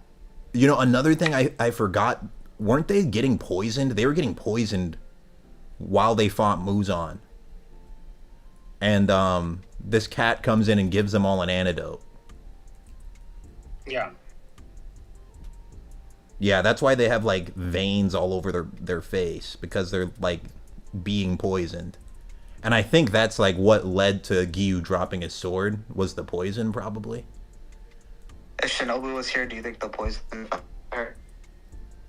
Does Shinobu have more like tolerance to poisons? Yeah, she should. Yeah, maybe she would have been just fine. But I don't know. The upper ranks were like taking her poison like it was no big deal. Maybe their poison would be too much for her. Also, chat, you guys should go check out Professor Fiction's Hashira video.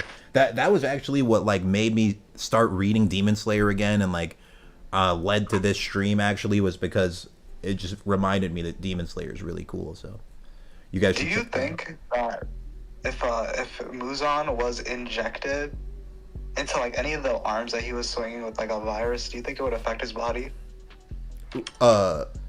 No, like because the poison is like from him, right? No, like I'm saying, like if he was like injected like with another dose of the like turning you into a human virus, or like the aging poison, like into like one of his arms, do you think that would affect his main body? Probably. I mean, like the first time he got hit with it, he was like out of commission for like 50 chapters. Well, not 50, but like most of that this was like final directly to him. Yeah. So yeah, I would say yes. Also, I think. I mean, like, yo, you Shinobu a mark, bro. You just put her there, you know, resisting the poisons. She is probably up there in terms of speed. The fact that Shinobu never even got a mark, honestly, is just such a fraudulent, sad thing. She really was just like a fraud, if you ask me. I feel like the only reason is because she went in like with the intent to die. Wait. Yeah, she did. Is Rengoku a fraud? Is Rengoku a fraud? No, but like no one had a mark yet. But it's because Tanjiro didn't have his mark yet. Yeah, and it's been confirmed that like a fucking bitch ass sun breathing user has to get the mark first, and then it has to fucking unlock it for everybody else, so they all die at 25. Yeah, and it's like, And then the sun breathing user gets to live, cause fuck you. yeah, that's actually pretty crazy. The sun breather gets to live till old age, but They give everybody the fucking mark STD, and then they die, and then they live. yeah, it's actually pretty crazy. But there's something about it. Oh yeah. So I don't even blame Rengoku because like he had no way of getting it. But Shinobu was alive while everyone else got a mark, and she was the only one who didn't get it. Even like as she was dying, she didn't awaken it. But It's because she went in with the intent to die that she didn't awaken it. Like, if she was like a regular Hashira, was able to cut off heads, you know, actually like fight against demons, like then yeah. But like the problem was her sister put it into her head that she would die if she ever fought this guy. She went in basically preparing for like, what was it, a year, just to die and get eaten. Like, it's like there's a reason why like that she wouldn't have like manifested it. Her Like, her not the sister situation. her sister is actually broken because her sister fought Doma and Upper 2 to Sunrise. oh really? Yeah, but it was early. Like it was already like probably like fucking like 6 a.m. or something. Also, this line from Obanai, it kind of implies that in Demon Slayer, like when characters are near death, they get a lot stronger. He said creatures near death exert explosive strength, and then right after that, he gets the red blade. So like you can make an argument that on top of just the Demon Slayer buff you get from fighting battles, like if you go to near death, you get an explosive burst in strength. You could say that. But this whole chapter is actually really crazy because Muzan's just like doing everything he can, but Sanemi, Obanai, Giyu, and Gyome are all still scrapping with him. But I think just the most overlooked thing though is that Obanai went into this battle completely fresh, and everyone else we listed went in here at like 20 HP. Yeah, Obanai and Kanroji. Yeah, and Kanroji was just basically dead weight for 90% of this fight. Yeah. She's high key so fraudulent, especially after the performance she gave against fucking the Upper Moon, the one with the multiple foot. Like she did really good against that guy. Yeah, but she can't hang with the like upper 3 guys at all.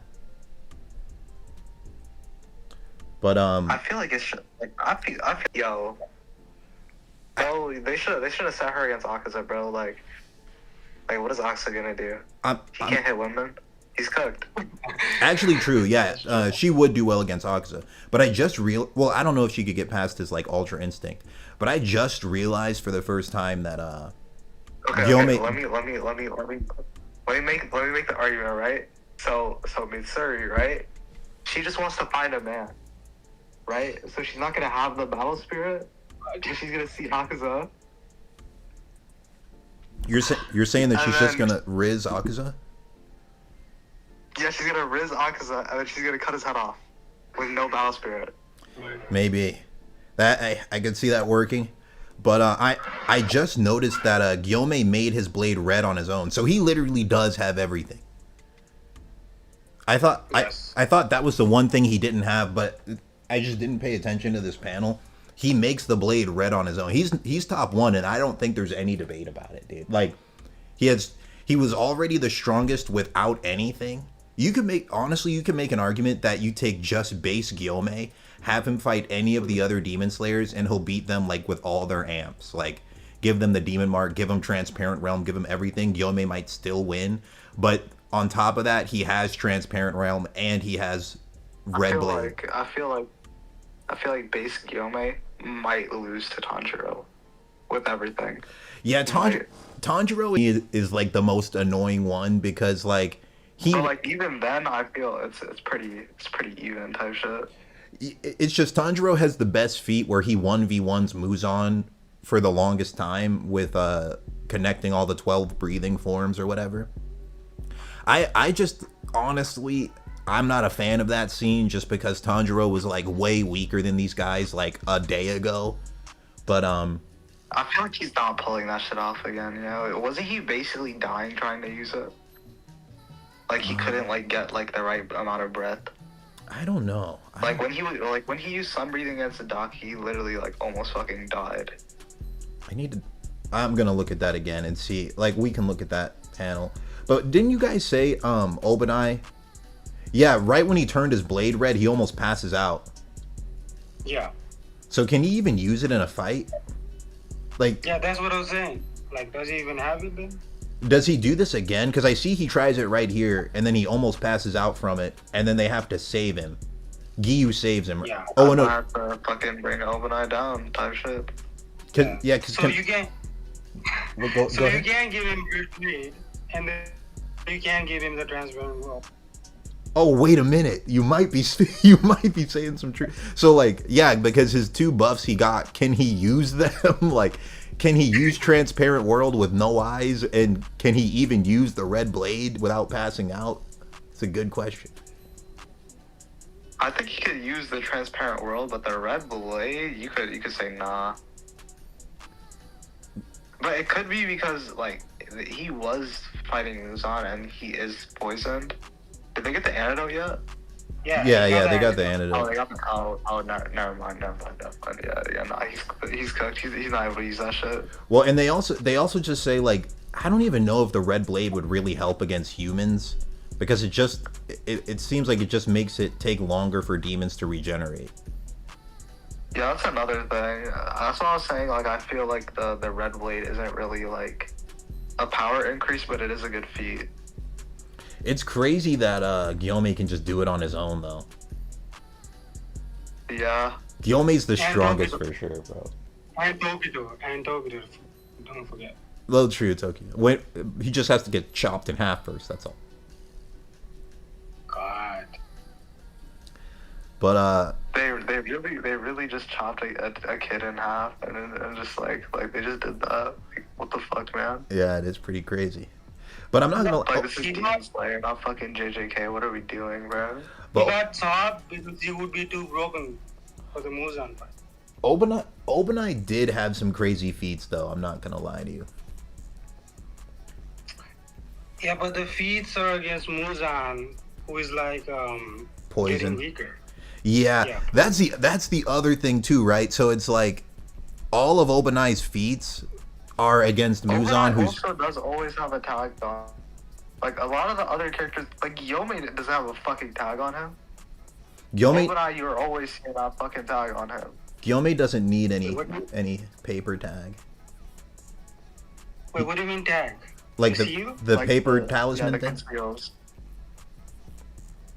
No, he doesn't have it all the time. Got it from the other guy. Yeah, but like throughout the fight, like whenever he's doing like any like close range attacks on Muzan, he always has the paper tag on. So like this panel right Like here, over he here. he chops Muzan's arms off. I don't know if he has a tag here. Oh shit! Wait, go back to the other panel. Wait, no, I don't think he does in this panel. Yeah, because like no, right here he doesn't. So this is some Obanai upscale. Okay, yo, high key, I might have been a little bit right with my original point, but I was kind of backtracking, seeing the downscale. Not gonna lie. I mean, yeah, but it is still worth mentioning though that like landing attacks on Muzan here is not as impressive as it would be at the start, like what Gyome was doing. Yeah. That is true. Yeah, he was aging like 9,000 years a second. Yeah, and then when they like if you pay close attention, Gyome is the one who's doing the most damage. Like he lands the most attacks, the most devastating ones too. And he's saving others as well. That panel is so fucking crazy. Oh my god. Where like Gyome like deletes. The Tanjiro panel you were just on. Oh, Tanjiro with it, like half his face gone. With the fucked up eye, that shit was so crazy. It is crazy. And I think like all this time, Yome wasn't even using the transparent world yet. I think he was doing all this stuff without using. What'd you say? I always assume he's always using it. How the fuck does he see, bro? I don't know. I was wondering that too. But the other thing I was wondering is like, does Obanai keep the transparent world after he goes blind? I don't. There's no evidence. There's no evidence.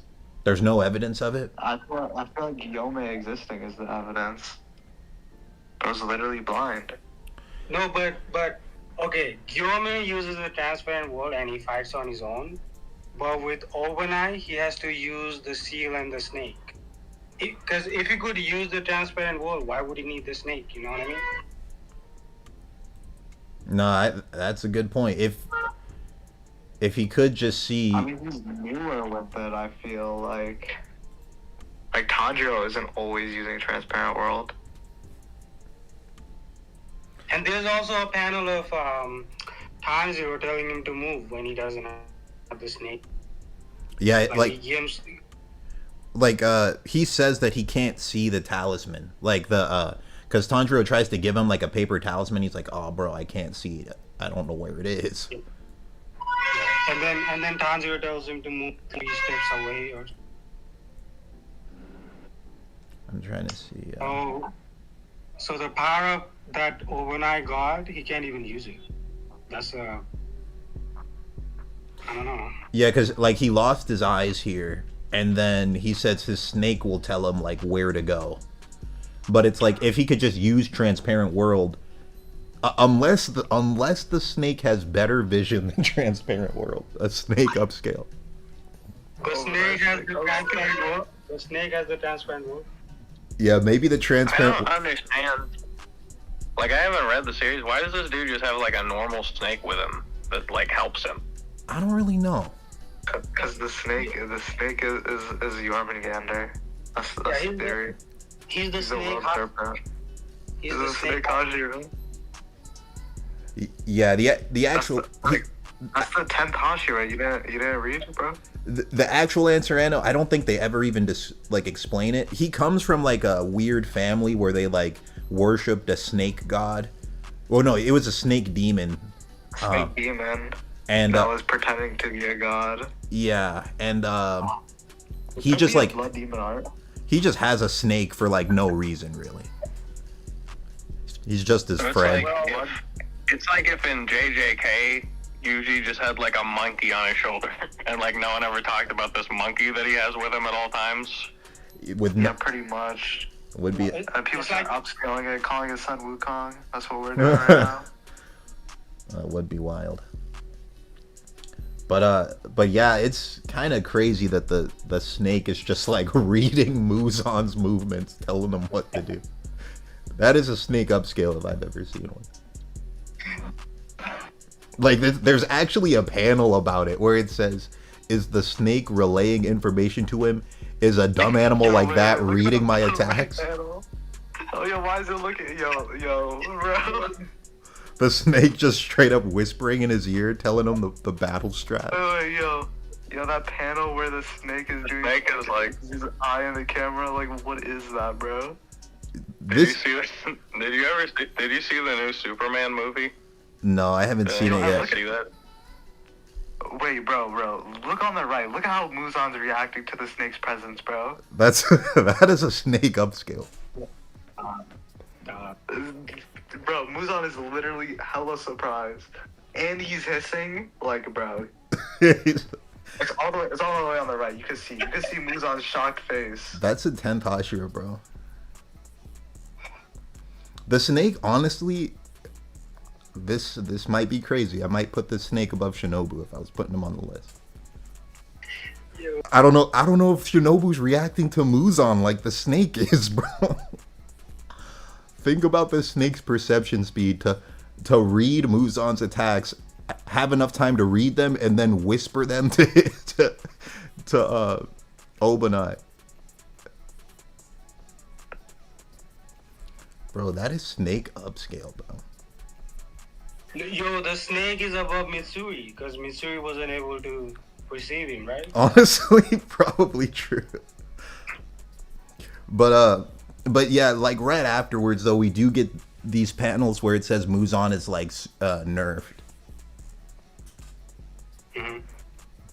He's like nerfed to snake level. Yeah.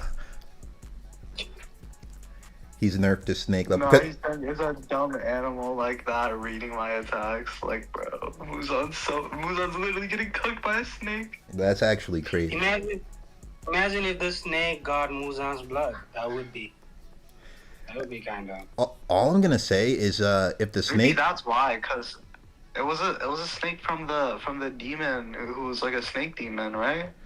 all I'm gonna So say, like, they're just lucky the snake didn't have a mark. That's all I'm gonna say.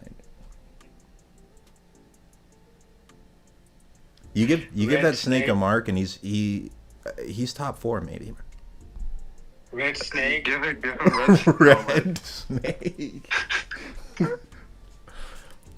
His teeth just turn red.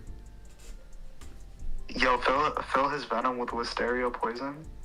Oh, he's top 1. But oh yeah, this is actually the panel I was looking for too. Tanjiro said he couldn't enter the transparent world because he was like deprived of oxygen. I'm gonna be honest, the transparent world makes no sense at all. It was just such a like dumb last second power up, but apparently it's connected to oxygen somehow. Which doesn't even make sense. Why do you need oxygen? I don't even know. Maybe he's saying that like all he can do is avoid like all he's trying to do right now is like get enough oxygen so that he doesn't immediately fucking die from using his breathing style. So he's not able to like do this draining technique. And someone in the chat is saying no amps are ever implied. That's headcanon. No, dude. Like in Demon Slayer, characters get stronger like mid battle all the time, and it's like when you fight someone stronger than you, or you fight a upper moon, it's stated you get like 5 to 10 years. It's the same thing as training for 5 to 10 years. Just fighting like one strong person. Yeah, then I'm pretty sure Rengoku said it. When he was about to die, he was saying, "Oh, you guys survived this fight. You're gonna get much stronger." I'm pretty sure Tengen said it when he was saying that he wanted like Tanjiro, Zenitsu, and Inosuke would like replace him if he retired. He was like, "Oh, they survived a fight against Upper Six," and I'm pretty sure in Swordsmith Village, it was confirmed with Morichiro fighting what was it, upper rank 5? The fish guy.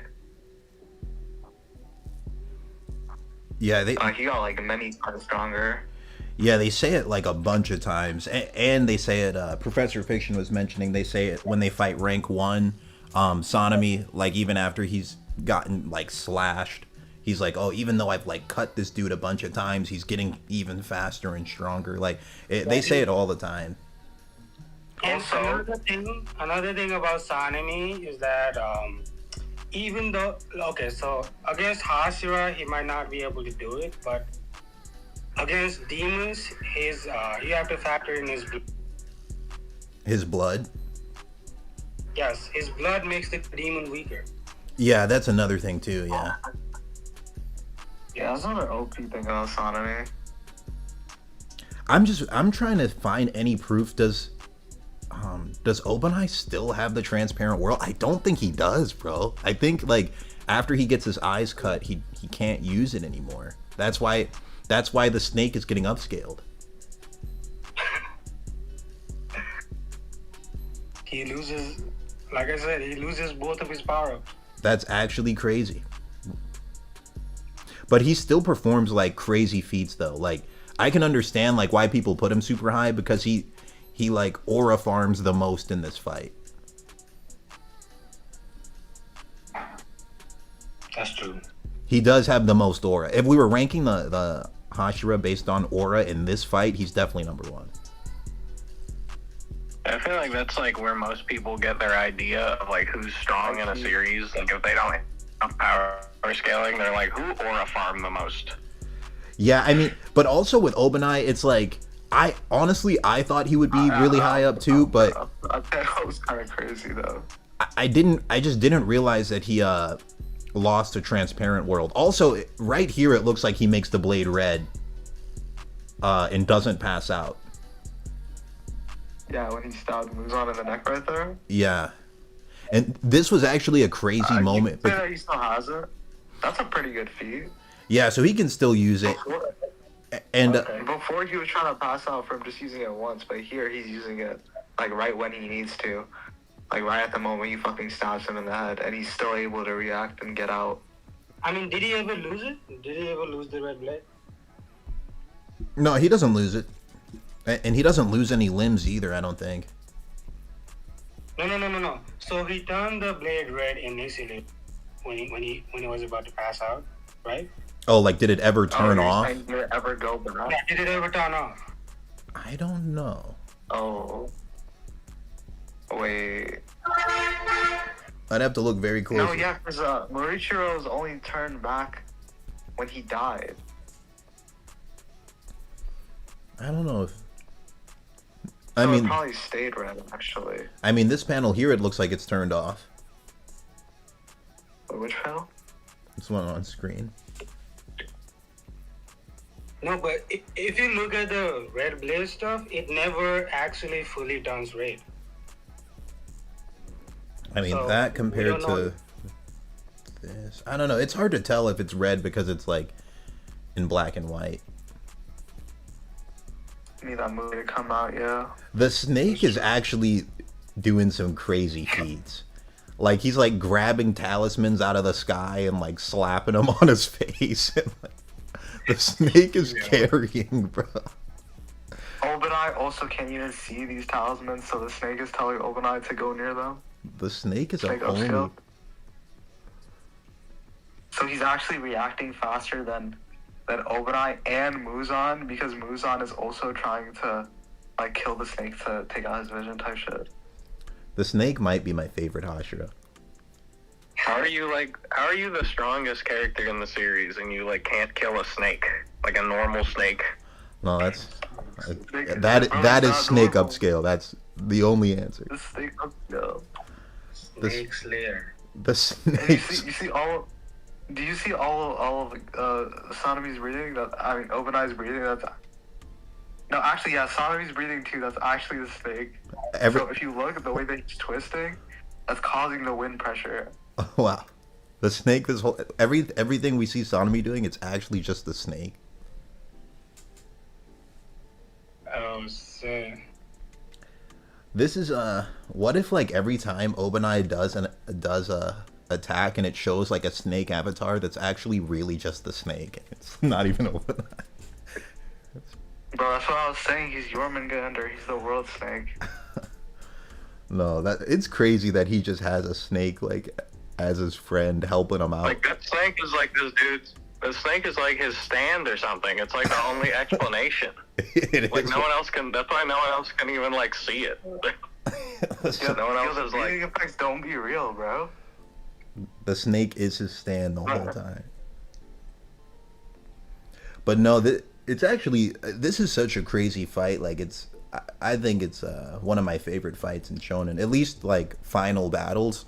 It might be like the best final battle in Shonen because it's just like everyone is super desperate the entire battle. Fucks it up though. I feel like I agree, yo. Muzan, he just ain't it, bro. Like he is kind of sorry, I won't lie. like also, yo, he had like didn't he have like where's his blood demon art, bro? Like Wasn't it didn't he poison or have something? he was gonna use right before the explosion happened? Isn't his blood demon art just poison? Like, or no? That's so ass. Yeah. He's Like, also where's just. Muzan going blood demon art and then killing somebody? He's- We killed fucking Obanai and Mitsuri for what, bro? We don't even have a cool panel of Muzan going blood demon art first. He's You know what also I mean? I mean, he's also just like a coward too. Like when the sun almost came up, when it came down to the 30-minute mark, he just tries to run away, which is pretty wild. Bro, can I just hold an umbrella real quick? He should have, man. But so honestly, I mean, like when I'm scaling everyone, like after looking at all this stuff, I think my ranking is still the same. I think I still have Gyome number 1 and Sanemi number 2. But I don't know. Do you guys think OpenEye should be number 2? Clearly not, because he lost the power. Yeah, because that's what I was looking for this whole time, like proof that he still had Transparent Realm. Without Transparent Realm, I put him below Gyu. Above Tokito, still? I mean, Tokito, like, it's just the fact that he would only have one hand. He would only have one hand. I disagree, because Gyu didn't really get any damage on Muzan. Oh, that's an argument too. He didn't really damage Muzan. That's an argument. Yeah. Like, bro, OpenEye with no eyes. Yeah, and he lost it. Yo, why does Gyu always drop his fucking sword? Like, at least Tanjiro throws hands. Gyu just sits there like a fucking dumbass. It's a good question. I mean, who do you think? Yeah. So, okay. Do you guys both agree on Gyome and Sanemi at 1 and 2 or no? Because then I think 3 is really debatable. It could either be Gyu or it could be OpenEye or it's oh no, it's just Gyu or maybe Tokito, but I think it's more likely Gyu or OpenEye. I think it's I think Sanemi 2 for me now. I think OpenEye is 3. I think he's still above Gyu because he did tag Muzan in the head in the neck with a red blade. That was pretty crazy. And like that's really meaningful damage. What the fuck did Gyu do? Like I know he has one arm and he's like not fresh. He just got out of a battle with Akaza. That's also true. him just getting out of a battle with Akaza Professor Fiction's is just a saying buff no. if you think about it hard enough. Professor Fiction said he has OpenEye at number 2. He's just spamming no. Maybe the snake is number 2, but The snake is number 2. Oh, snake upscale is actually so insane. It's crazy how much sense it makes to me. Like, I'm trying to find some meaningful damage from Gyu here, but it does look like it's like everyone else pieces up Muzan except Gyu. yeah. And we all remember the panel that we saw earlier that literally showed the power scaling. Gyu's getting cut up. That's not happening to OpenEye because of the snake. The snake actually is such a buff. It's crazy. Did the snake get cut up once? I don't think so. Yeah. Snake over Gyu. That's all I'm gonna say. The snake took no damage. The snake's the only character who took no damage this arc. That is snake upscale. That's true. He fought Muzan unscathed, bro. The snake fought Muzan unscathed. When OpenEye died, did the snake die too? No, bro. The snake's still alive. I rest my case. Snake over Muzan. The snake is probably getting stronger right now, bro. Yo, the snake is probably fighting the new demons, bro. Yeah, he probably he probably became the next like leader. Like he took the place of Gyome and just became the strongest. But it's like the sequel, just about the snake. it's just the snake and its disciples like fighting demons. The snake is probably the new master. Dude, I'm trying to find any Gyu damage, and I just don't see him doing a thing, man. Does Gyu ever hit him, bro? Not only that, spamming Deadcom, acting like he's doing something, waiting for Demon King Tanjiro to come out so he can farm fucking upscale. Tanjiro upscale. Does Gyu, like, honestly, does Gyu ever damage Muzan at all? Wait, what is that panel on the... Go back on panel? Like a whole chapter? No, go forward twice.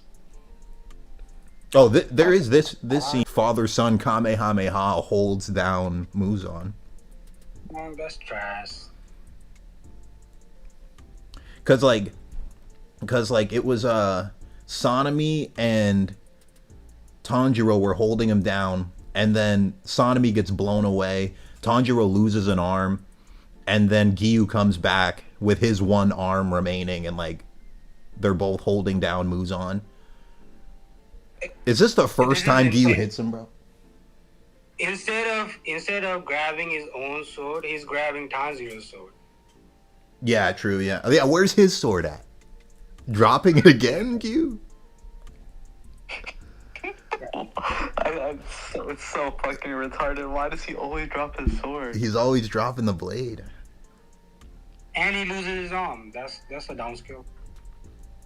It is a downscale. But yeah, this is, and you see Sonami's still here, still fighting after fighting like the 15th upper rank of the night. He's still in here fighting. But Giyu has a line of dialogue here where he says like he's weaker with just one hand. I'm trying to find it. Oh yeah, it's right here. He says one-handed strikes are too shallow. He tries to do something and it can't do anything. Okay. Kona said Giyu hates his sword. It might be true. You know, the swordsman did fucking hate the guy. Yeah, maybe he just doesn't even want it, bro. I gotta get my laptop charger. Give me 1 second.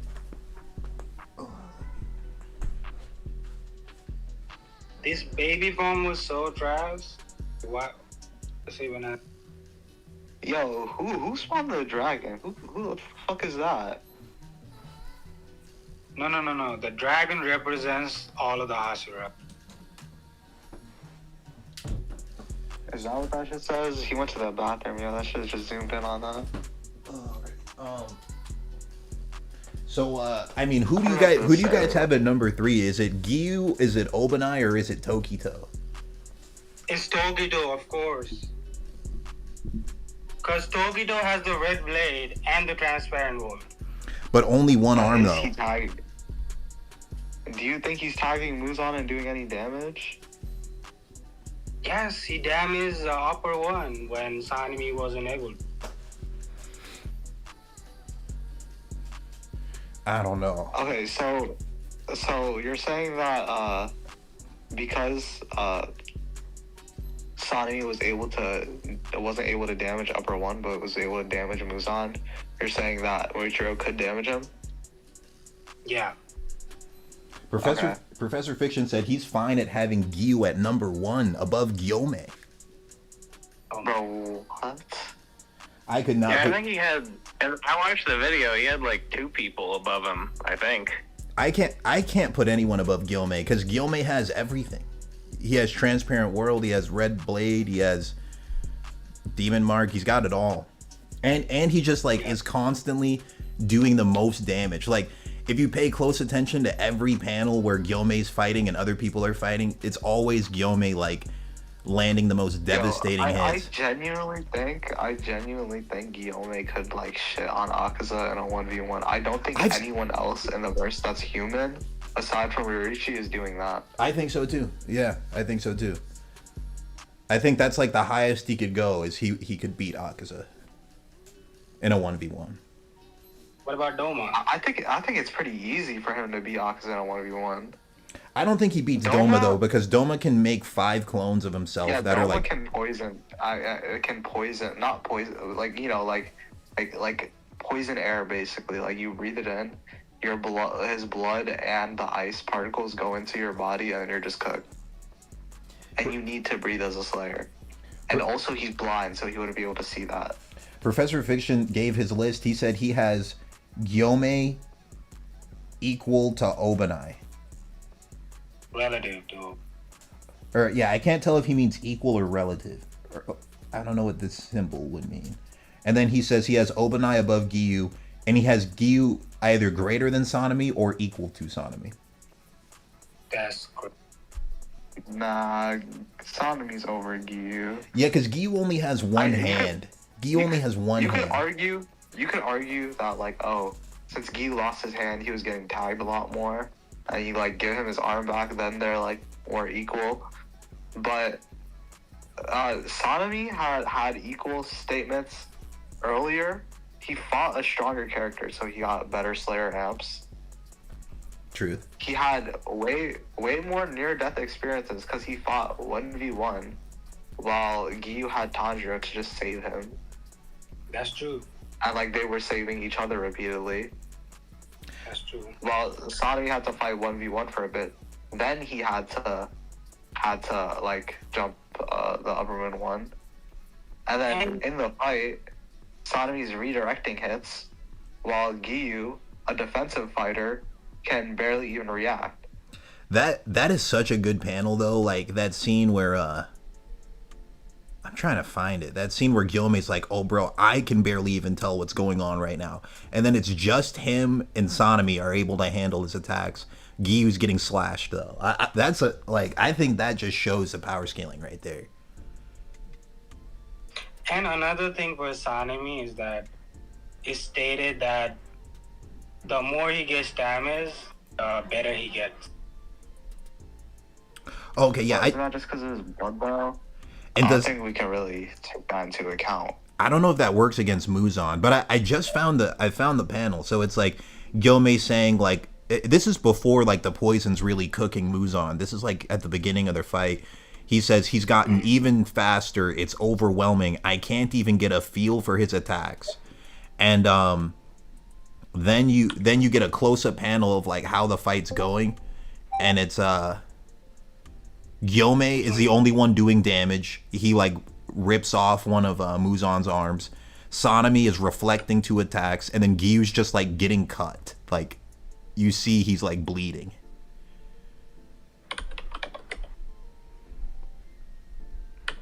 So I think this is just to show like 1, 2, 3. Like that's the actual rank.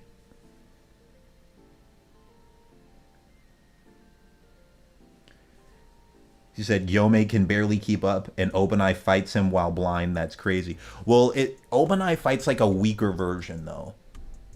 I think this is Muzan at the actual strongest he was in the entire fight, to be honest. Yeah. And Obanai has the snake with him. Yeah, the snake low-key carry, bro. Yeah, maybe we should get into the Demon King Tanjiro stuff. Do you guys want to start scaling that? Because like the Demon King Tanjiro stuff, I think, is what upscales Giyu. Yeah, I feel like the problem with Demon King Tanjiro is just the fact that like when you just turn into a demon, you're weak as fuck. Like Kaigaku, right? He was like up there as a Slayer, right? He was basically like practically confirmed to be stronger than Zenitsu before Hashira training. And a Slayer as a demon is just broken, like as like a fighter, because all of their breathing styles are like manifested into actual elements that like have like tangible effects. Like if Kaigaku hit somebody with like lightning, like they would literally get paralyzed and shocked. Yeah. But the problem was he couldn't really use his blood demon art like well. He had like some poison shit, but it basically ended up doing nothing because he couldn't use it well. And he just got one shot because he like was inexperienced and he had just turned into a demon.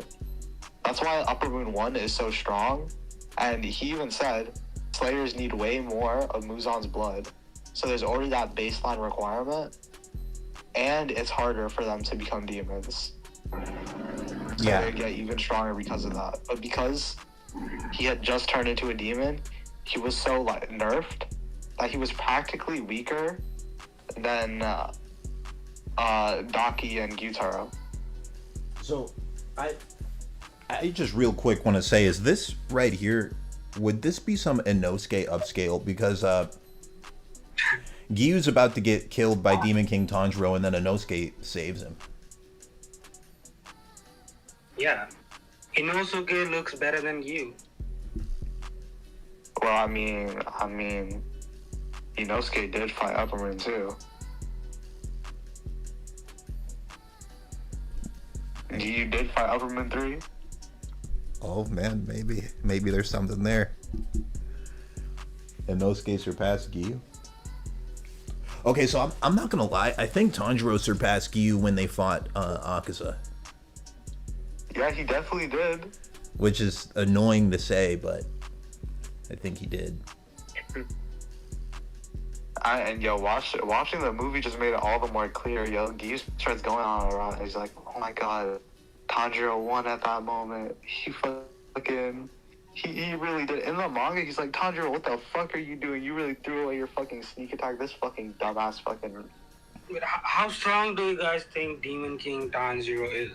Well, he's stronger than Muzan, but like, do you think he's stronger than full power Muzan, or he's just stronger than like the near death Muzan? I think he's stronger than full power Muzan if you give him time to fucking settle in. Yeah, because I don't think he's using his abilities at their max. Like, I don't know if he's using Blood Demon Art.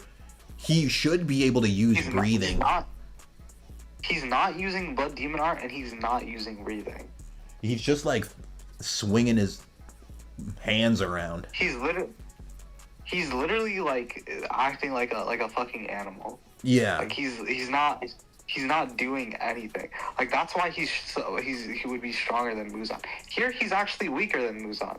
Because what fucking Muzan is doing, he's fucking spawning 1 billion extra limbs out of his fucking body that can one-shot you. What is Tanjiro doing here? He's fucking doing nothing. He's moving at basically slow speed. Fucking like regular ass people are able to run away from him, right? And just real quick, thanks for the dono, Professor Fiction. I appreciate it. He said, "Gotta bounce, but put Snake Man higher." I just might for that donation. I simply just might for that alone. But thank you, man. I appreciate it. Sorry, what were you saying? What are they called? The Kanaos, the like nurse people. They're able to like run away from Demon King Tanjiro. He's really not like exerting like any like crazy like feats or output here. He's just doing regular attacks. He's not using Blood Demon Art. He's not breathing. Like Muzan's attacks are way more scary than anything Demon King Tanjiro is doing here. Yeah, I actually agree with that take. Like, he has more power and speed than Muzan if he uses his full strength, but he's like using a small bit of it like a wild animal. But like if he uses breathing and if he uses a blood art, like he would be stronger than full power Muzan, but he's just not using any of his abilities. Okay. Also, it's crazy how Tanjiro loses an arm, he just gets that shit back, doesn't even fucking die. Everybody else dies to his fucking marked STD. That is true. Except him. And he gets his fucking arm back. Like, oh my god. I know Giyu's pissed. Oh yeah, he got everything for no reason. He got it all. And He's like, so you're not gonna become a water Hashira, and you gave me an STD, and I'm gonna die. Okay, great. Yeah, he kind of screwed everybody over. But I think this is the panel that and Tanjiro's over there like, Giyu-san. But this is the panel that people use to upscale Giyu, because like Tanjiro, he like makes He's holding Tanjiro. Tanjiro like makes like tentacles come out of his back, or like wings. I don't know what you would call these things. And Giyu just like They reflects don't hit them. him, though, do they? No, Giyu reflects them with one attack. And oh wait, no, maybe this is Tanjiro's Blood Demon Art. He like makes like an energy ball. Yeah, Wait, but an energy ball when? What? Right here, I'm but seeing. Nezuko blocked. Did Nezuko block it? Yeah, with her hand. She like puts her hand here, but then it just like appears.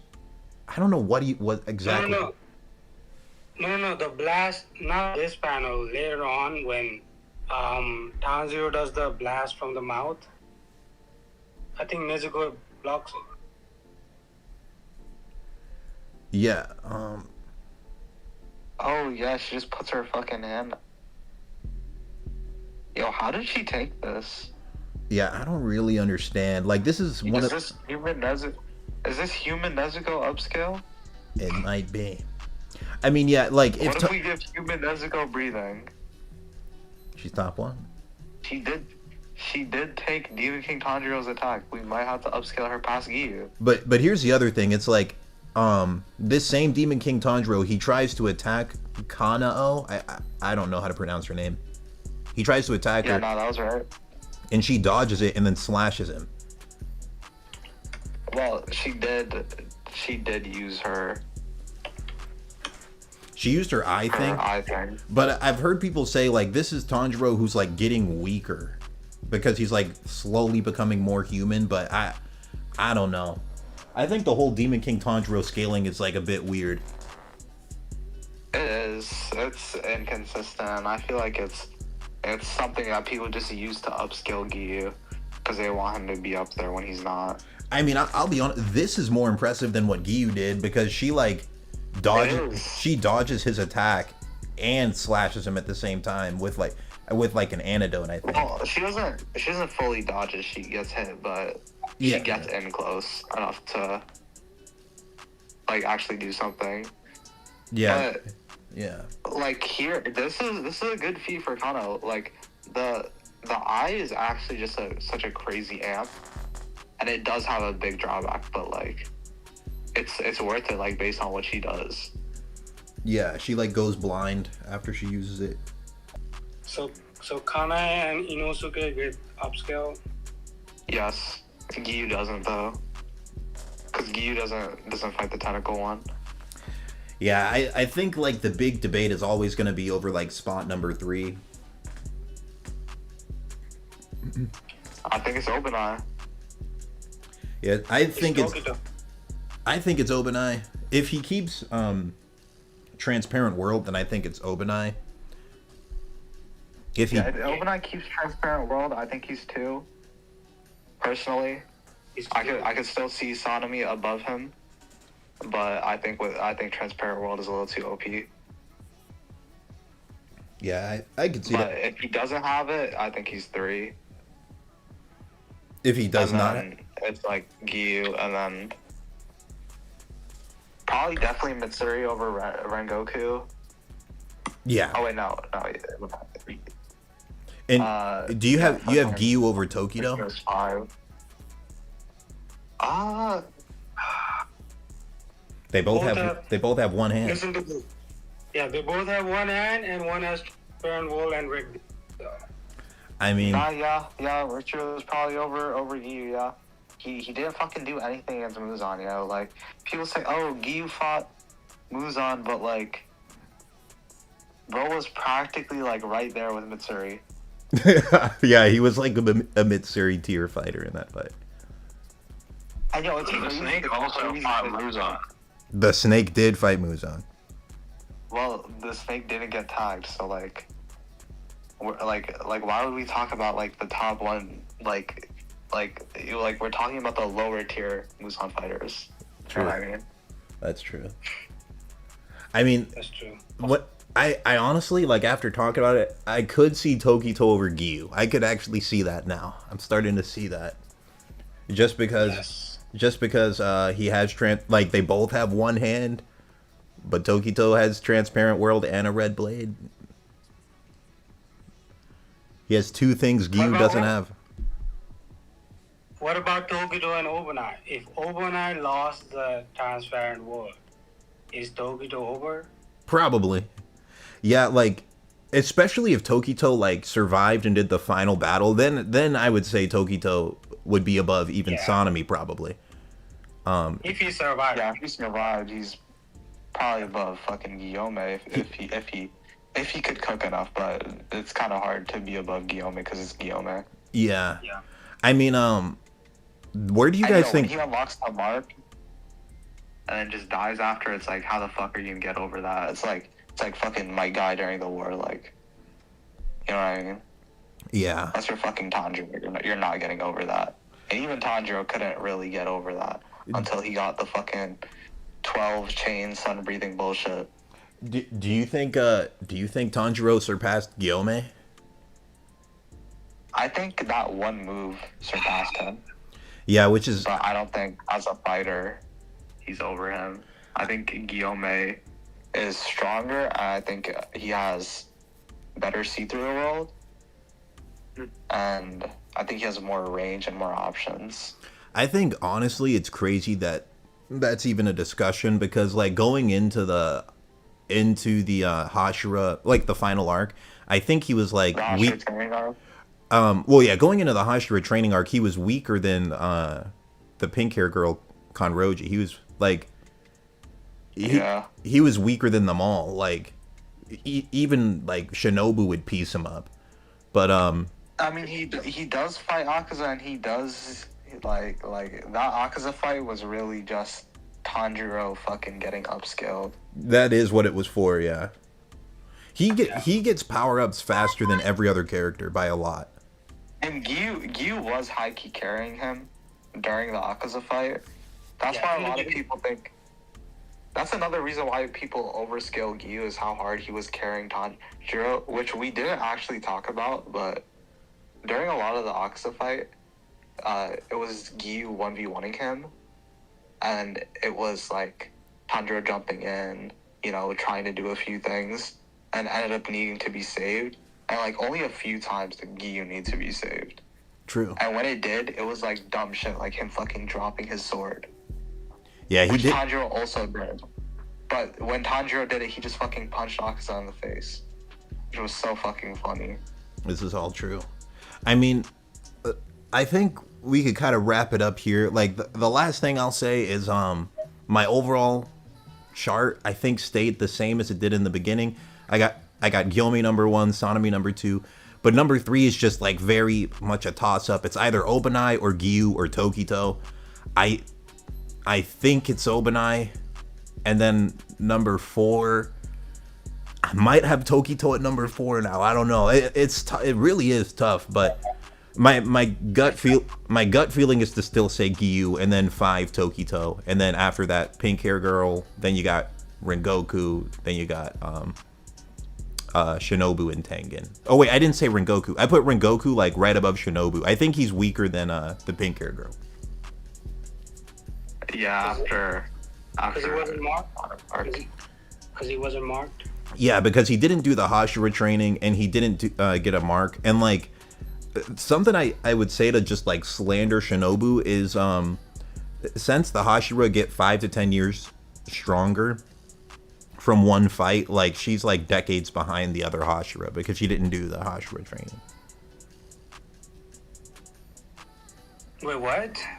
I say Shinobu's like decades behind the other Hashira because the Hashira were sparring together, and they can get like 5 to 10 years stronger in one fight against an upper rank. That's just something I would use to slander Shinobu. It's like, who knows how many times they fought each other and like how many years of training they got from just sparring each other in the Hashira training arc, and she got none of it. Yeah, but here's the thing, right? Both got bodied by upper moons. Shinobu got bodied by the stronger one. Wait, Shinobu and who? Shinobu and Rengoku. Oh, yeah, that's true.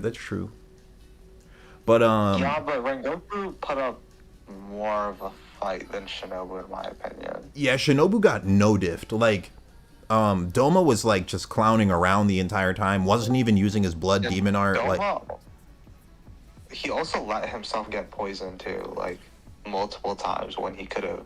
Like, he showed that he could have reacted to Shinobu, but he was literally just playing around because Doma's just. He's incapable of taking things seriously. Like, he's physically incapable of that. Like, if Doma went all out, the fight ends instantly. It's like he could just make five clones of himself, and he could just like sit down and they just low diff Shinobu. She wouldn't be able to hit him. But yo, if Muzan's control over his demons were like fucking Kabuto, and he could just take over real quick, take over Doma, spawn 5 clones, fucking spread some blood mist, the entire Hashira are cooked. I think Gyomi needs to breathe to do anything. Well, that's maybe so. Yeah, I mean, Doma said he thought he could take out like everybody by himself, but I don't know if he actually could have. He could, but he's just not. He's literally physically incapable of doing shit like that. I His think fucking mental just won't let him. I think if you sent Gyomei and Sanemi in there, and then maybe one more, like Gyomei, Sanemi, and then Shinobu together are like gonna win. Okay, yeah, that's pretty true. But no, but you'd have to send in Shinobu first to die and poison him. Yeah. Probably true, yeah. Yeah, and that's another thing. If Shinobu and Rengoku, right, wouldn't the poison just body Rengoku? Sorry, you cut out. Yeah, I couldn't hear. If Shinobu and Rengoku fight, wouldn't the poison of Shinobu just body Rengoku? You know, probably, but it comes no. down. Is she fast enough to tag Rengoku? I mean, she tagged Doma. Yeah, but Doma wasn't really trying. Wait, didn't Shinobu say that the poison doesn't affect humans? In season Yeah, one? it's only Wisteria poison. Oh, okay. Oh, then if you she's wanna she's say that she trash. mixes- Oh, she can't do anything. Wait, I didn't know that. Like, her poison doesn't work on humans.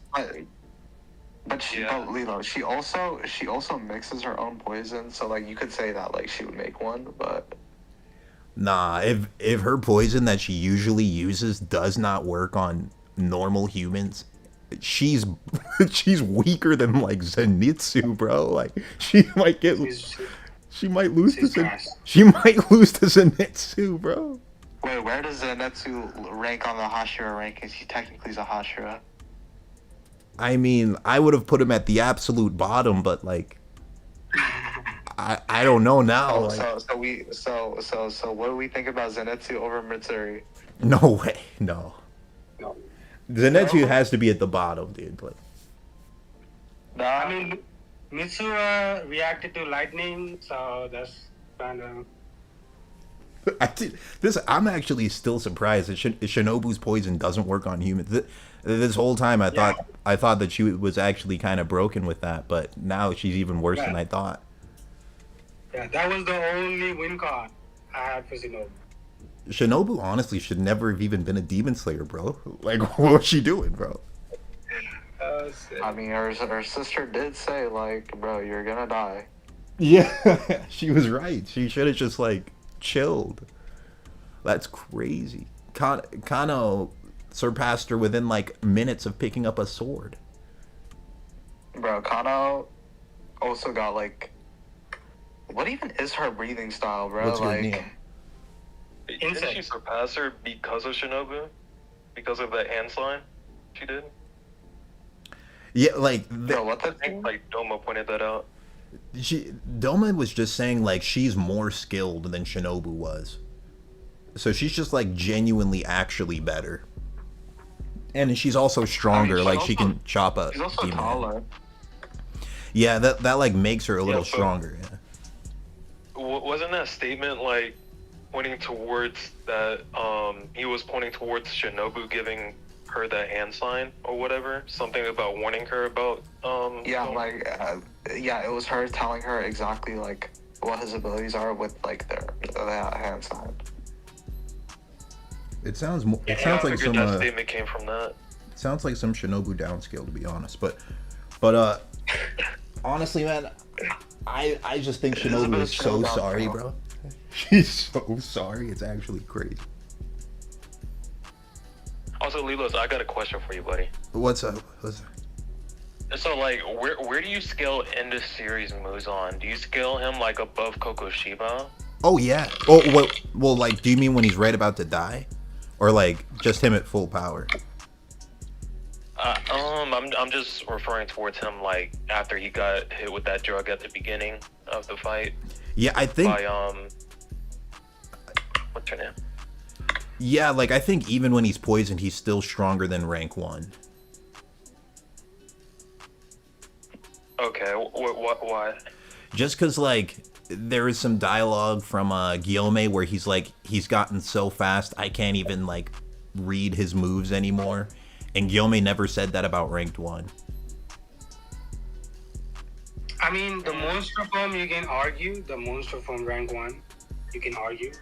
Yeah, but that same Guillaume just got done fighting Kokoshiba, right? So wouldn't it be like a weakened version of Guillaume we're talking about, who may have like perception went down a little bit just based off his previous fight.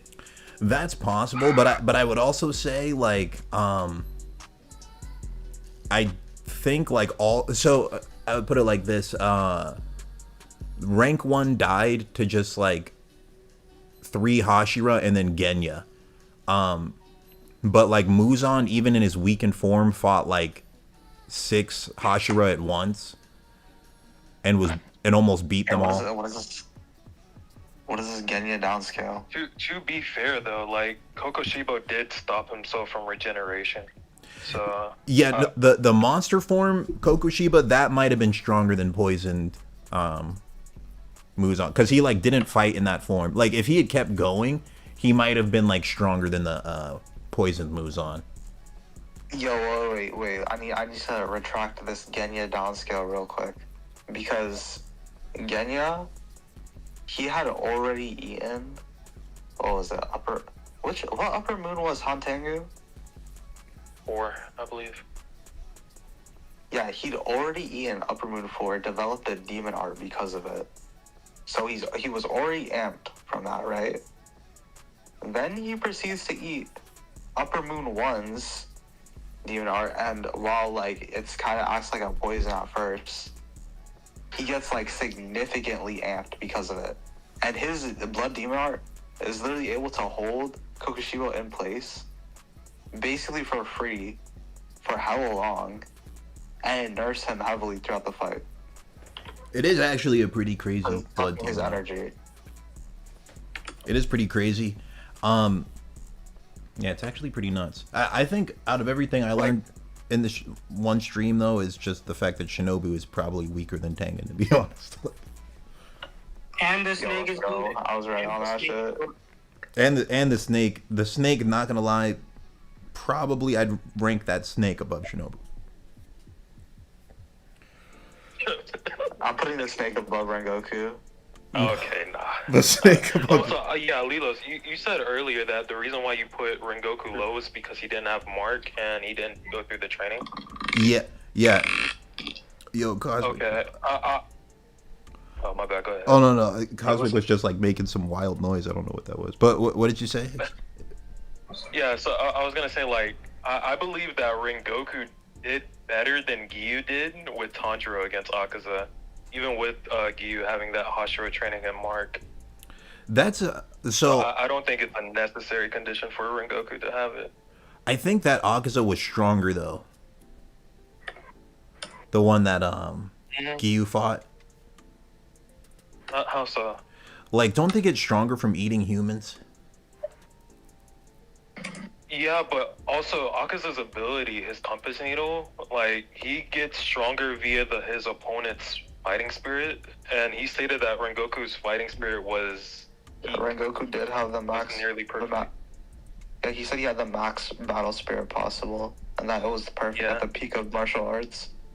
Oh, that's so that would mean Akaza had the max compass buff, while Giyu is a defensive fighter who doesn't really rely on aggression. Is Akaza's we could say his battle spirit was way less. Is Akaza's compass needle a binary ability, or it's like on a spectrum? It's a spectrum. I That's think why it didn't work against Tanjiro. I think battle spirit. I think before the like final battle, like the final arc, or I'll say like this: when Rengoku was alive, I think he was like number 2 or 3. Like when he was alive, Yeah. he was either right below Sanemi or right above. Yeah. When he was alive, he might have been like right below Sanemi or right above Sanemi. Probably right above, because Sanemi, like when he reacts to Rengoku's death, he's like, "How could this happen?" Like, you know what I mean? And he like crushes the paper.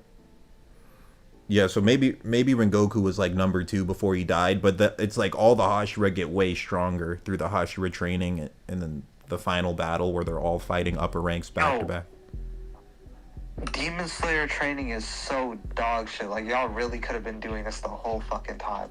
And what's crazy is all of the people that like literal fodder slayers are killing are all on the same level as fucking Rui from the first arc. What rank was Rui? Fifth. It's Fifth, like lower lower fifth. Oh. But they were all on the levels of lower moons. But like that's just fucking crazy. Yeah, that is pretty crazy. Like you're telling me these fodder demon slayers that like literally even the people that died in the fucking final selection. Bro, Sabito died in the final selection. Y'all really could have had that boy in Hashira training. Yeah, they were before he joined. they were dumb. Like they did a lot of just stupid stuff. Like, And y'all really had a demon eating 34 kids and they're unchecked? yeah, that was send one Hashira to low diff him. Like it was actually just dumb. Like they made a lot of bad decisions, to be honest. Y'all got crows with fucking blood demon art, fucking surveillance cameras, and y'all can't like fucking see that these kids are fucking dying for no reason. Like the fuck? Yeah, there was a lot of crazy stuff in Demon Slayer. But all right, guys, I think I'm gonna close out the debate here. I gotta go to sleep. But this was a fun one. So yeah, I was thinking, I didn't think we'd actually have so many people tune in.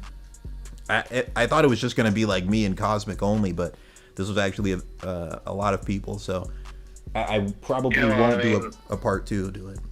What were you saying? I was just saying, yeah, it's like, I was just sunk cost fallacy because I stayed up until like 2 or something because I was like, I know he's going to do the stream.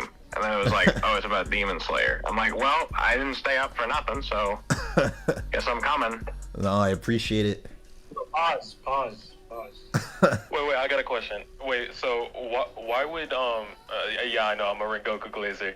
So why is Mitsuri above Rengoku? Like, what are the feats that you think she displayed that puts her above him, even with the feats against Akaza? I mean, honestly, I'd have to rethink it because the only reason I had her above him was just because she got like a whole Hashira training arc. She fought an Upper Moon. So that's like 5 to 10 years of experience, right? Then she gets the Hashira training arc after that, which is a lot more experience. Then she fights Muzan. So I also think that you could very easily argue that Mitsuri is physically stronger than Rengoku because of how her body is. Each Demon Slayer has like a certain sense or like ability, like of their body. Like Tanjiro has smell, Zenitsu has strong legs. Like, you know, they each have a trait like that. Mitsuri and Guillaume's both are just like insane muscle, and like that's just kind of broken.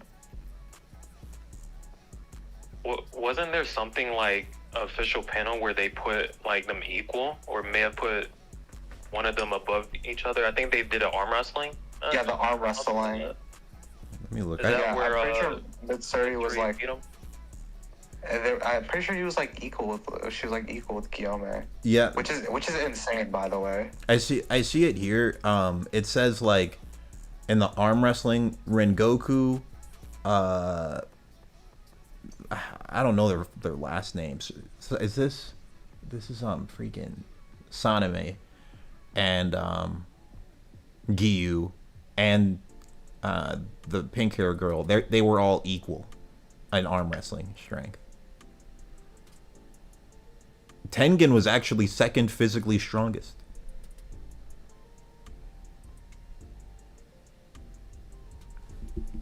Also, I wanted to bring up to you one last thing, Lilos, was that I remember during the fight of Tanjiro, whenever he was fighting Muzan stated that the only reason why the Hashira were even being able to fight him was because of that drug.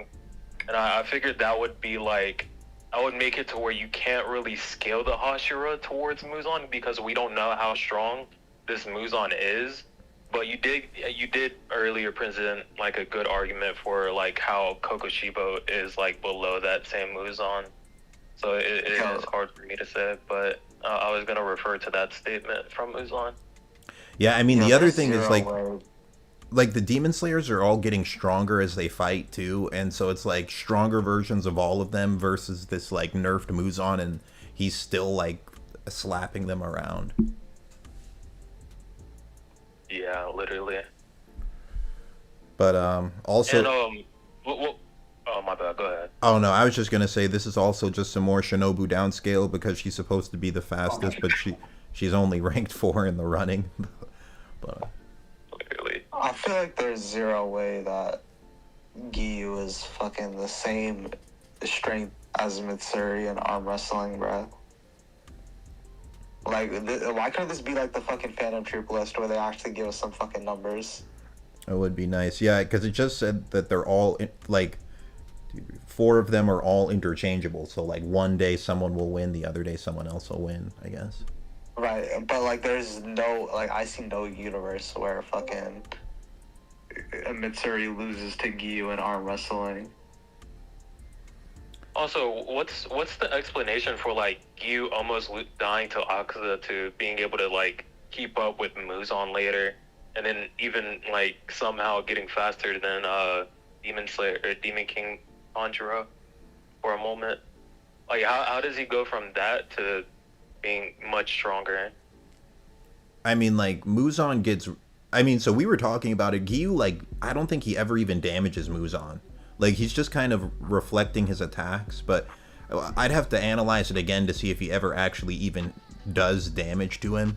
And also, like, Giyu, he just reflects one of Tanjiro's attacks, but we were saying, like, even though Tanjiro's stronger than Muzan, he's not, like, using his abilities to their maximum. He's just, like, attacking like a wild animal, so he's not at, like, his full ability, really. We even see Kanao like dodges one of his attacks too, so he's also not using breathing. He's just like swinging around like a wild beast. So he, in theory, he should be stronger than Muzan, but what he displayed I don't think was stronger than Muzan. And also, wasn't like Muzan's statement too about Tanjiro was like something like vague about how he could be stronger than him eventually? I don't remember it. He probably did say something like that, but I actually don't remember though. Okay. Yeah, but I gotta get going to sleep, man. But this was a fun debate, everybody. So thank you everyone for participating in it. Yeah, man. Good night. I'm kind of sad I missed out on it. Oh yeah, what's up, bro? That's Neo, right? Yeah, man. Yeah, I'm actually on my way home from work, so I'm gonna go back and listen to the stream and see what you guys were saying. Yeah, we talked about like everything from the Demon Slayer movie all the way till the end of the story, so there will be like Demon Slayer spoilers all throughout it. Okay, yeah, I finished the manga a good while back, so Oh. I'm good and covered in that department. Okay, sick. Yeah, this one was fun because we were just like going in depth about like all of the fights that happened and like just scaling a bunch of stuff. This was a fun stream, honestly. Alright, then I should enjoy listening to. Dope. But yeah, good to hear from you, Neo. It's been a minute, bro. It's been a minute. Yeah, it has. I had to pop in. Yeah, thanks for tuning in, bro. But I'm about to go to sleep. But yeah, thanks everyone for tuning in. Neo, Peace out, guys. Yeah, no problem. Yeah, take care. Neo, have you been like busy with work or something? Man, yeah, work has been crazy, and we're about to ramp up our hours next week, so it's about to get crazy. Oh no, that makes sense, man. But it's cool that you were able to tune in for a small bit. Oh yeah, I'll try to catch the next one a little bit earlier too, so I'll be on the belt. Sounds good, bro. But all right, guys, I gotta go to sleep. It is like very late. Oh yeah, go ahead and get some rest, bro. All right, guys, peace out. Chat. That was a long stream. Did I start this stream by saying, "Oh yeah, this will only be about an hour"? Did I say? I remember thinking I was gonna say that. I don't know if I actually said it or not, but that is becoming like a meme with these streams, because like I've done that several times where I start a stream, I'm like, yeah, this will be a short stream, guys. This will just be about an hour, and then it's 3 hours long. I've done that. I've done that a few times now. But this was a fun stream. We had a lot of people tune in. Actually, I didn't expect it.